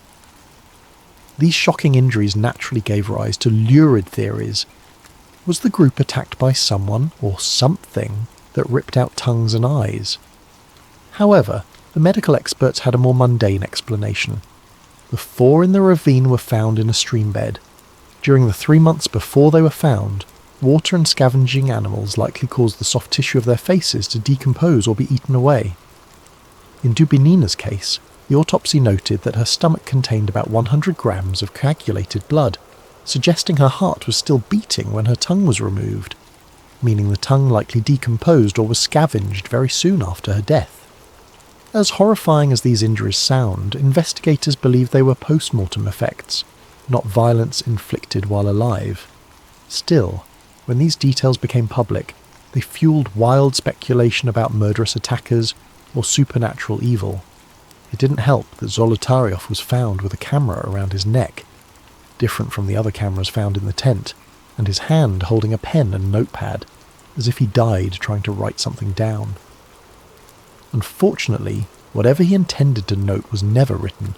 The pad was blank. The investigators in 1959 were at a loss to come up with a satisfying explanation for all this. A criminal inquest began as a matter of procedure, since several of the deaths involved injuries. They first suspected that the native Malatsi people, reindeer herders of the region, might have attacked the campers for trespassing on sacred land. But that theory was quickly dispelled. The only footprints found at the scene were those of the hikers themselves, and there were no signs of hand-to-hand struggle on the bodies. In fact, the Mansi had helped in the search, and had no history of hostile encounters with hikers. Next, investigators considered an avalanche, but the pattern of the tent and the footprints suggested otherwise. We'll revisit that later. As for animal attack, no large animal tracks were found, and the violent injuries didn't have the telltale marks of claws or teeth. The Soviet authorities were left to conclude that no other humans were involved in the Dyatlov group's demise. One of the doctors famously commented that the force which killed Dubinina and Zolotaryov was more than any human could inflict. No human could be powerful enough to cause such damage. One piece of information emerged that added a strange Cold War twist. When the forensic analysts tested the hikers' clothing, they found unusual levels of radiation on some of the garments. Specifically, Dubinina's brown sweater and Krivonishenko's wool pants were found to be radioactive. This discovery didn't make sense in a hiking context, and was not something the average person could detect. It was only found because one investigator had access to a Geiger counter. The presence of radiation fueled speculation that the Dyatlov party had encountered some secret weapon or radioactive fallout. However, a closer look provided a more ordinary explanation. Yuri Krivonishenko had previously worked at the Mazyak nuclear facility and was involved in cleaning up a major nuclear accident in 1957, the Kishtim disaster. It's very possible his clothes were contaminated from that event and still carried traces of radiation. Likewise, Alexander Kolevatov had studied nuclear physics and worked at a secret institute in Moscow, which might explain contamination on some items. In short, the radiation might not have had anything to do with the incident. It could have been a red herring. Still, the fact that their skin reportedly had a deep tan, and some of their hair had turned grey when relatives saw the bodies only intensified rumours of some nuclear or chemical exposure. Authorities claimed the skin tanning was a natural mummification effect from lying in the sun and cold for weeks, and that hair can turn colour from exposure or the embalming process. But to grieving families in 1959, radioactive clothes and orange skin sounded like the stuff of government cover-ups and sci-fi nightmares. By May 1959, the official investigation was drawing to a close without a concrete answer. The lead investigator, Lev Ivanov, was under pressure to wrap it up. In his final report, Ivanov wrote that the hikers died because of the effect of an unknown compelling force. It was a vague catch-all phrase, essentially admitting that they couldn't figure it out. No external culprits could be identified, and the case was therefore closed without any criminal charges. The files were stamped secret and filed away in a Soviet archive. The Diatlov Pass area was also declared off-limits to other expeditions for the next 3 years, supposedly to prevent any more tragedies, though some see it as an attempt to keep curious eyes away. The inquest's official finding was that the group members died due to a compelling natural force, a phrase that raised more questions than it answered. Imagine the weight of that silence. 9 young lives lost, and their families were told they would never know exactly how or why. In the Soviet Union of 1959, that was that. Some of the parents and siblings sensed a cover-up. Zina Kolmogorova's mother, for instance, and Igor Dyatlov's parents all received hushed warnings from officials. The families were explicitly told, "You will never know the truth, so stop asking questions." In those days, if the party or KGB told you to be quiet, you stayed quiet, out of fear. So the families buried their children without knowing what really happened, and the Dyatlov incident faded into an eerie Cold War legend whispered about in Ural classrooms and mountaineering clubs. As for Yuri Yudin, the sole survivor who wasn't even there, he lived the rest of his life with survivor's guilt and a burning desire to find the truth. Yudin repeatedly insisted that his friends did not die due to some simple natural accident. He felt in his gut that something else, something man-made, had to have caused it. In interviews before his death in 2013, Yuri Yudin openly voiced his belief that the Soviet authorities knew more than they let on about the incident. In fact, not long before he died, Yudin publicly stated that he believed his teammates had been taken out of the tent at gunpoint and murdered. He even speculated that Dubinina's tongue was cut out by perpetrators because she was the most outspoken of the group. These are incredibly serious accusations, and they were never proven. Yudin admitted he had no evidence, just deep suspicions after a lifetime of thinking about it. Whether Yudin was right or wrong, his perspective shows just how deeply the Dyatlov mystery can burrow into someone's soul. So, here we are decades later, with more questions than answers. I'm a modern-day investigator, combing through the remnants of old reports and new theories. As I piece together each bit of evidence, I feel that cold wind from Dead Mountain blowing through the decades. The Diatlov Pass incident has become one of the world's most enduring mysteries, precisely because it sits at the crossroads of the explicable and the baffling. Over the years, numerous theories have been put forward to explain it, some grounded in scientific reasoning, others veering into the paranormal or conspiratorial. Let's examine these theories one by one, like branching investigative paths, and see where each leads. Keep in mind, any good explanation must account for all the odd details we've discussed: the torn tent, the state of undress, the bizarre injuries, the radiation, the reports of strange lights in the sky, the secrecy. It's a tall order, but let's walk these paths together. The first path is the one that the Russian authorities themselves eventually settled on: an avalanche.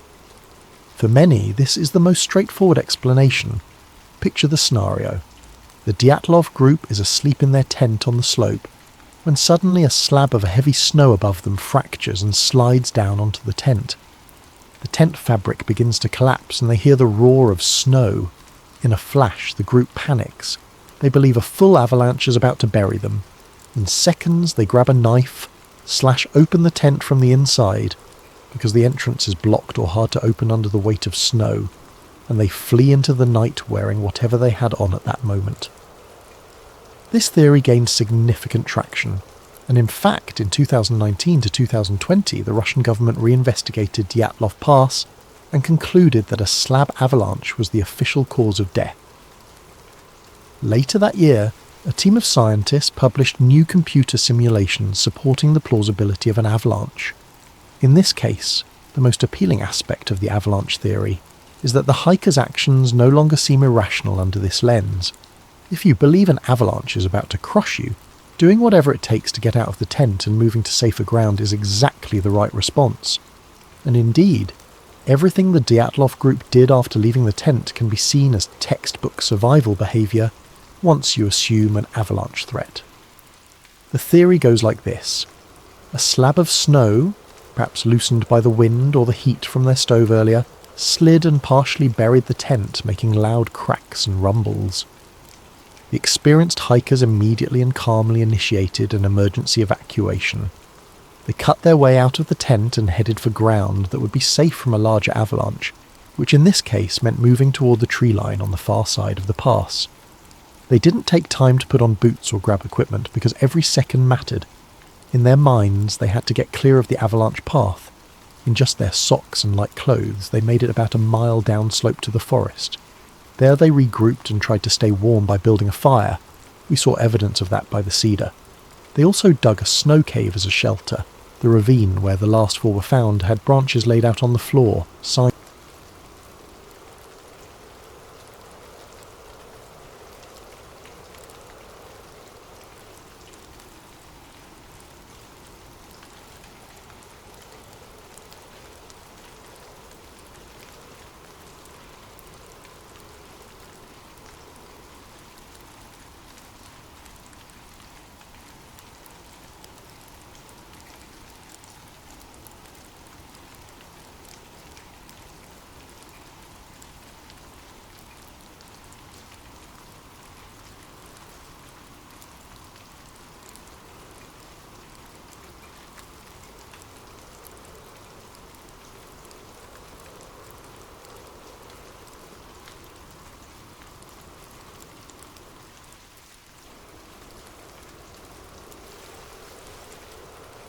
If this is your first time with sleep theories, welcome to our corner of the internet where we explore the stories that keep us awake at night, the mysteries that official reports never quite explain, and the questions that linger long after the news cycle moves on.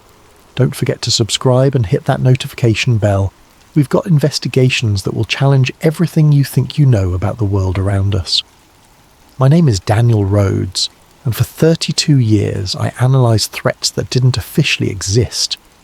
NSA, CIA, a few acronyms that still don't have Wikipedia pages. I spent my career in the spaces between the lines of declassified documents. When I retired in 2012, I thought I was done with secrets. I thought I could finally sleep without wondering what shadows were moving in the dark corners of geopolitics. Then flight MH370 vanished, and sleep became a luxury I could no longer afford. March 8th, 2014, 12:41 a.m. local time. Malaysia Airlines Flight 370 pushes back from Gate C1 at Kuala Lumpur International Airport. Captain Zahari Ahmad Shah, 53 years old, 18,365 flight hours. First Officer Farik Abdul Hamid, 27 years old, transitioning to the Boeing 777. Between them, they carried the lives of 237 passengers and crew toward what should have been a routine 6-hour flight to Beijing Capital International Airport. The flight proceeded normally for exactly 38 minutes. At 1:19 a.m, First Officer Hamid's voice crackled through the radio. "Good night, Malaysian 370. It was the last transmission anyone would officially acknowledge receiving from the aircraft. Within 2 minutes, the plane's transponder went silent. The secondary surveillance radar that had been tracking MH370 across Malaysian airspace suddenly showed nothing but empty sky. For the next 4 hours, Malaysian air traffic control waited. They made calls, they checked systems, they assumed technical difficulties, weather interference, communication failures, anything except the truth that was already unfolding 35,000 feet above the South China Sea. The plane had not crashed. It had not exploded. It had simply ceased to exist on every screen, every monitor, every system designed to track commercial aircraft across one of the world's busiest flight corridors. But here's what the public wasn't told in those first crucial hours. MH370 didn't just vanish from Malaysian radar. It disappeared from secondary surveillance systems across 3 countries simultaneously. The odds of spontaneous coordinated system failure across sovereign airspace boundaries are so astronomically low that they approach impossibility. I learned this not from CNN or the BBC, but from a phone call I received 6 months after the disappearance. The caller identified himself only as Mitchell, a voice I hadn't heard since a classified briefing in Langley sometime around 2009. "Danny," he said, using a nickname only 5 people on Earth were authorized to use, "you still got that security clearance." "Retired, not revoked," I replied. "Why?" "Look at Diego Garcia. and stop trusting the satellite data. The line went dead. Mitchell had always been a man of few words, but this was cryptic even for him. Diego Garcia, the US military atoll in the British Indian Ocean Territory, one of the most secretive bases on the planet. What could a missing Malaysian airliner possibly have to do with a facility that officially didn't conduct operations that required congressional oversight? I spent the next week telling myself to let it go. I was retired.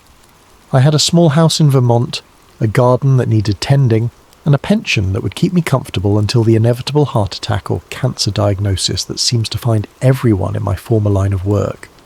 But Mitchell's words echoed in my mind with the persistence of a smoke alarm at 3 a.m. So I started digging. The first thing I discovered was that Diego Garcia's location placed it roughly 2,400 miles southwest of MH370's last known position, exactly within the range of a Boeing 777 carrying the fuel load that MH370 had taken on in Kuala Lumpur. The second thing I discovered was that there had been a suspicious gap in radar coverage along what I came to call the Southern Silence Corridor, a stretch of airspace between Indonesia and the southern Indian Ocean, where civilian and military radar systems created a blind spot large enough to hide a commercial airliner. The third thing I discovered changed everything. Inmarsat, the British satellite communications company, had been quietly collecting data from MH370 long after the plane's transponder went dark. Their satellites had continued to exchange handshake signals with the aircraft for 6 hours and 11 minutes after the last radar contact. 6 hours. The plane had not crashed in the South China Sea, as initial search efforts assumed. It had continued flying, following a path that led it far from any intended destination. The official investigation eventually acknowledged this data, but only after Malaysian authorities had spent weeks searching in entirely the wrong location. By the time search efforts shifted to the southern Indian Ocean, any physical evidence had been scattered by currents, weather, and time across an area roughly the size of the continental United States. But I had access to resources that the general public and most journalists did not. Through a network of former colleagues who owed favours to other former colleagues, I obtained copies of the raw Inmarsat data, complete with technical annotations that had been redacted from public releases. What I found in those margins made my hands shake as I read. The satellite pings showed that MH370 had not simply flown south and crashed. The aircraft had made a series of altitude changes and course corrections that suggested active piloting throughout its final hours. More troubling, the ping intervals showed periods where the aircraft appeared to be flying in holding patterns, circles in the sky, as if waiting for clearance to land somewhere. I cross-referenced the ping data with maritime traffic records from the Indian Ocean shipping lanes. On the night of March 8, 2014, there had been an unusual absence of commercial vessels along MH370's projected flight path. Ships that should have been in the area according to their filed routes had mysteriously altered course or delayed departure from their previous ports. It was as if someone had cleared a corridor through one of the world's busiest shipping lanes. Then I found the eyewitness accounts. In September 2014, residents of Kuda Huvadhu Island in the Maldives reported seeing a low-flying aircraft around 6:15 a.m. local time on March 8th, roughly 6 hours after MH370's last radar contact. The aircraft was white with red stripes, consistent with Malaysia Airlines livery. It was flying unusually low, heading southwest toward the open ocean. The Maldivian government initially investigated these reports, then suddenly classified them and refused to comment further. When pressed by international media, officials claimed the sightings were not credible and suggested residents had mistaken a domestic flight for the missing airliner. But I knew something the Maldivian government apparently didn't want publicised. There were no scheduled domestic flights over Kuda Huvadhu at 6:15 a.m. on March 8th, 2014. The island's airport had been closed for runway maintenance since March 5th. The nearest aircraft that morning should have been a Maldivian air taxi flight that wasn't scheduled to depart Malé until 7:30 a.m, more than an hour later, and travelling in the opposite direction. Southwest of the Maldives lay 800 miles of empty ocean, then Diego Garcia. I began to construct a timeline that made my former career in intelligence analysis seem quaint by comparison. Malaysia Airlines Flight 3. 70 had not crashed. It had been diverted along a carefully planned route that avoided radar detection, maritime traffic, and civilian observation until the very last moment, when residents of a remote island happened to look up at the right time and see something they were never supposed to witness. But why? What could be worth orchestrating the disappearance of a commercial airliner and the deaths of 239 innocent people? The answer lay not in the aircraft itself, but in its passenger manifest. Every intelligence analyst learns to look for patterns that exist just below the surface of apparent randomness. Flight MH370's passenger list contained several patterns that should have triggered security reviews long before the aircraft ever left the ground. 20 passengers worked for Freescale Semiconductor, a Texas-based company specializing in microprocessors and embedded systems.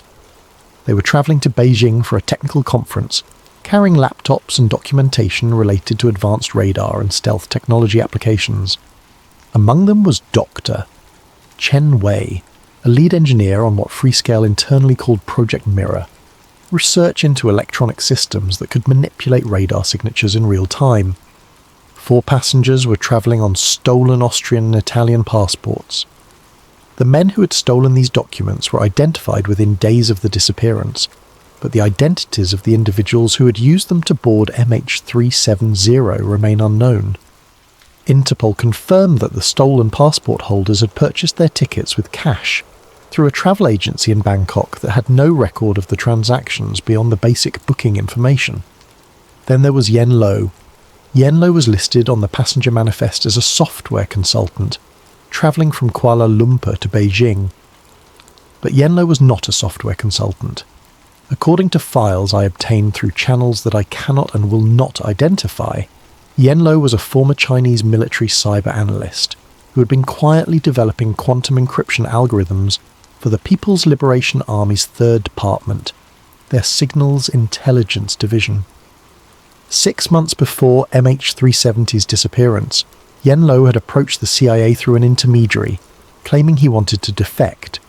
He possessed what he described as breakthrough research in quantum-resistant encryption that could render current Western surveillance capabilities obsolete within a decade.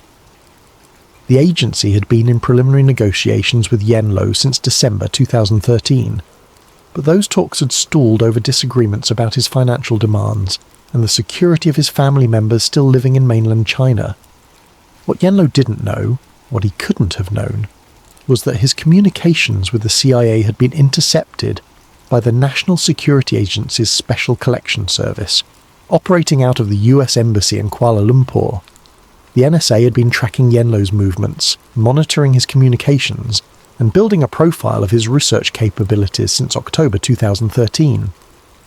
I spent weeks trying to reconstruct the intelligence picture that would have been available to decision-makers in the days before MH370's disappearance. What I found was a convergence of strategic interests that painted a very different picture of the flight's final hours. Freescale Semiconductor's largest institutional shareholder was a private equity firm called Jacob Partners, which had been linked in classified reports to DARPA, Defense Advanced Research Projects Agency, funding for experimental radar systems. The 20 Freescale employees on MH370 weren't just attending a technical conference. They were carrying prototype hardware and source code for systems that could theoretically render aircraft invisible to conventional radar. Yen Lo's quantum encryption research represented a potential paradigm shift in signals intelligence. If his algorithms proved viable, they could invalidate decades of NSA investment in cryptographic analysis capabilities. More immediately, they could allow Chinese intelligence services to communicate in ways that Western agencies could never decrypt or even detect. The convergence was too perfect to be coincidental. On a single flight, travelling from a region with minimal air traffic control oversight toward Beijing, where both the Freescale technology and Yen Lo's research would disappear into Chinese military development programs, were the components of what could become a decisive intelligence advantage for America's primary strategic rival. But there was one more pattern I couldn't ignore. 3 weeks before MH370's disappearance, a Boeing 777 identical to the aircraft that would become Flight 370 had been spotted at Diego Garcia during a routine satellite pass by a commercial imaging provider. The plane had been parked in a maintenance hangar normally reserved for US military aircraft. When I obtained higher resolution images through back-channel contacts, I could make out something that made my blood run cold. The aircraft's unique antenna array configuration matched MH370's specifications exactly. Someone had been planning this operation for weeks, possibly months. They had positioned assets, cleared flight corridors, and prepared facilities. All they needed was the right opportunity. A flight carrying passengers whose disappearance would serve multiple strategic objectives simultaneously. Flight MH370 had not been the victim of mechanical failure, pilot suicide, or hijacking by terrorists.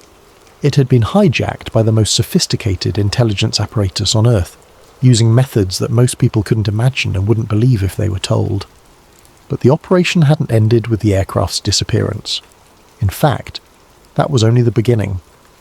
In November 2015, 18 months after MH370's disappearance, I received an encrypted email from an address I didn't recognize. The message contained only a phone number and the words, Hangar 7, Test Flight 847. I stared at the screen for 10 minutes before I realized what I was looking at. Hangar 7 was a maintenance facility at Boeing's Everett plant, where experimental avionics systems were tested and installed. Test Flight 847 was a program I remembered from classified briefings in 2010, an attempt to develop optical camouflage systems for military aircraft. I called the number. Mr. Rhodes?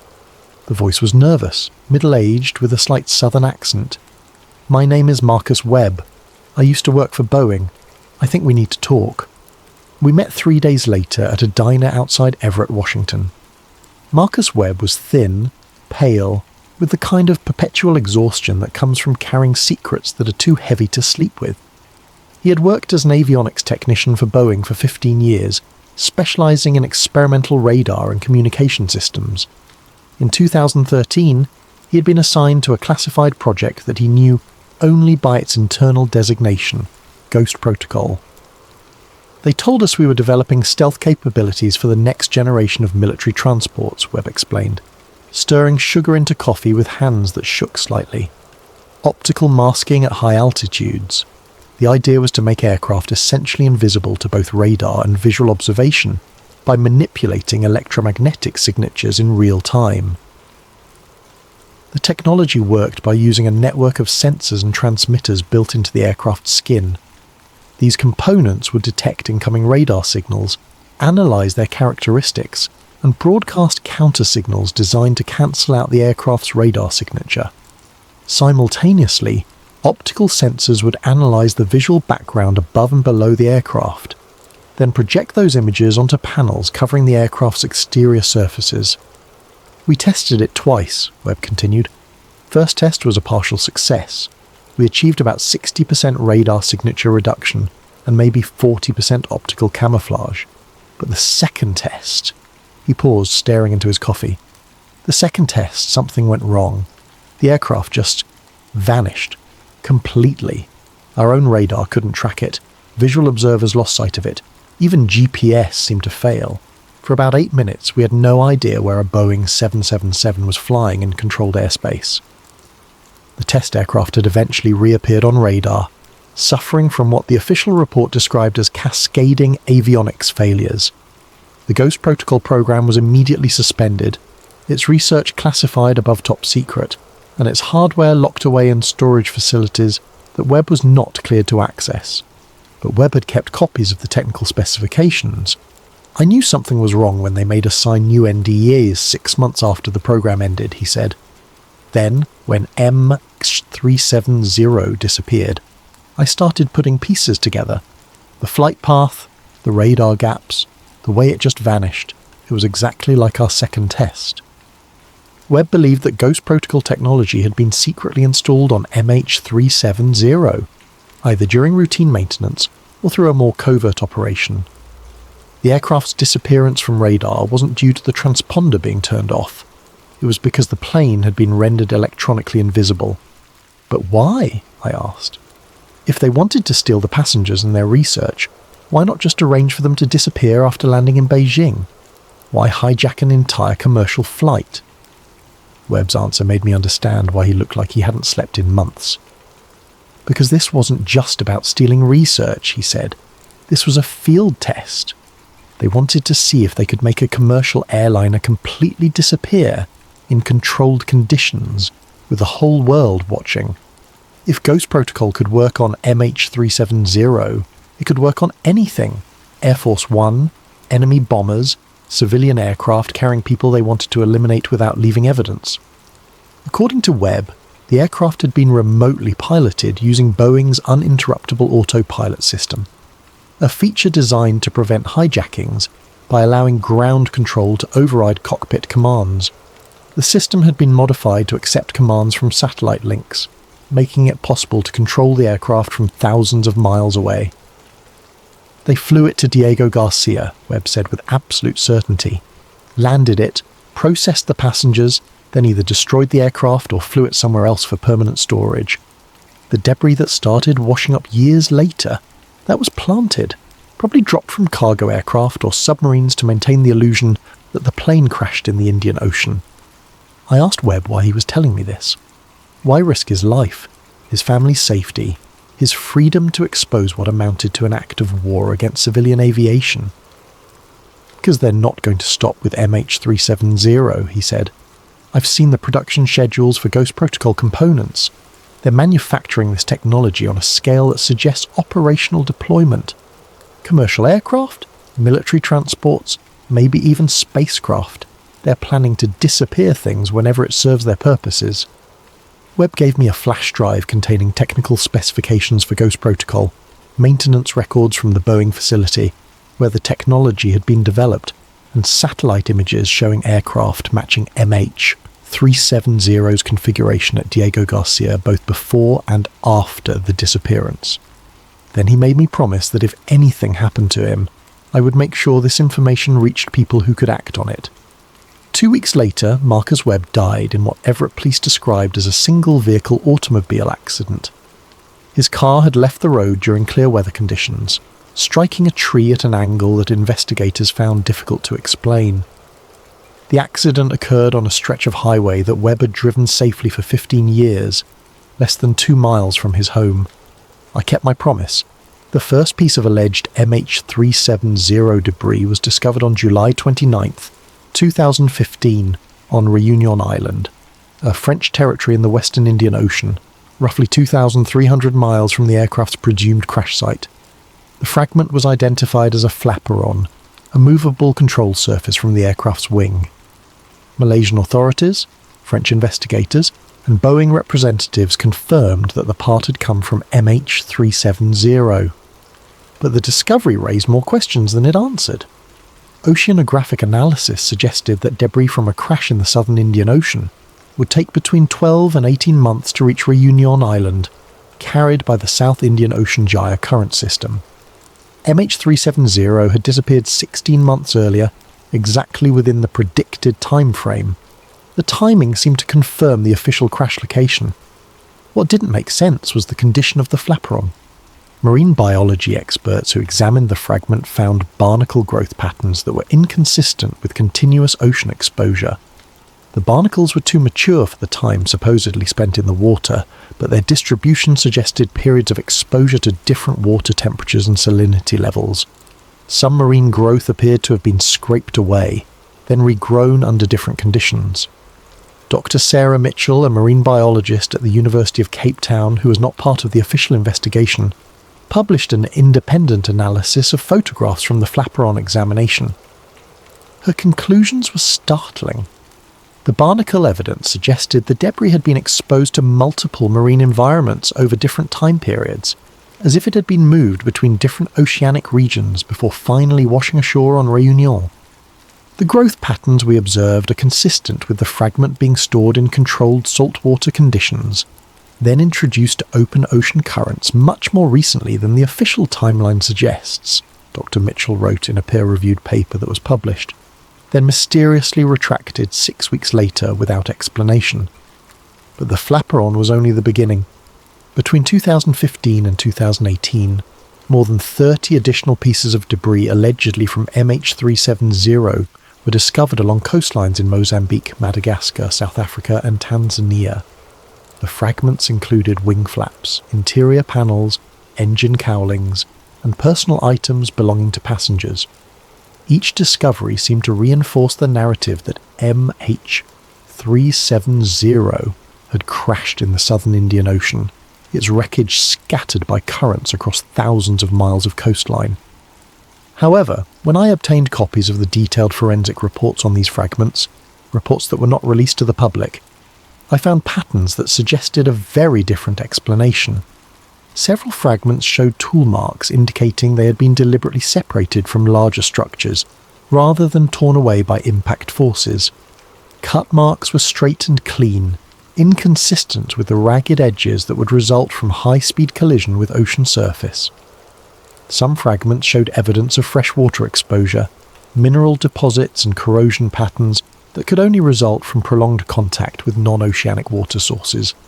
Most significantly, isotope analysis of barnacles found on multiple fragments revealed that they had been exposed to water with chemical signatures characteristic of lagoons and enclosed bays, not open ocean environments. The isotope ratios were consistent with water found around coral atolls, formations like those surrounding Diego Garcia. I began to map the discovery locations and timing of debris finds. What emerged was a pattern that followed shipping routes and naval exercise areas used by American and British forces operating in the Indian Ocean. Several fragments were discovered within days of documented US Navy operations in the same coastal regions. In October 2017, I obtained satellite imagery showing US Navy submarines surfacing in the international waters off Mozambique, approximately 48 hours before local fishermen discovered wing fragments on a nearby beach. Similar patterns emerged for discoveries in Madagascar and Tanzania. Naval activity followed by debris finds, with timing that suggested coordinated placement rather than natural drift patterns.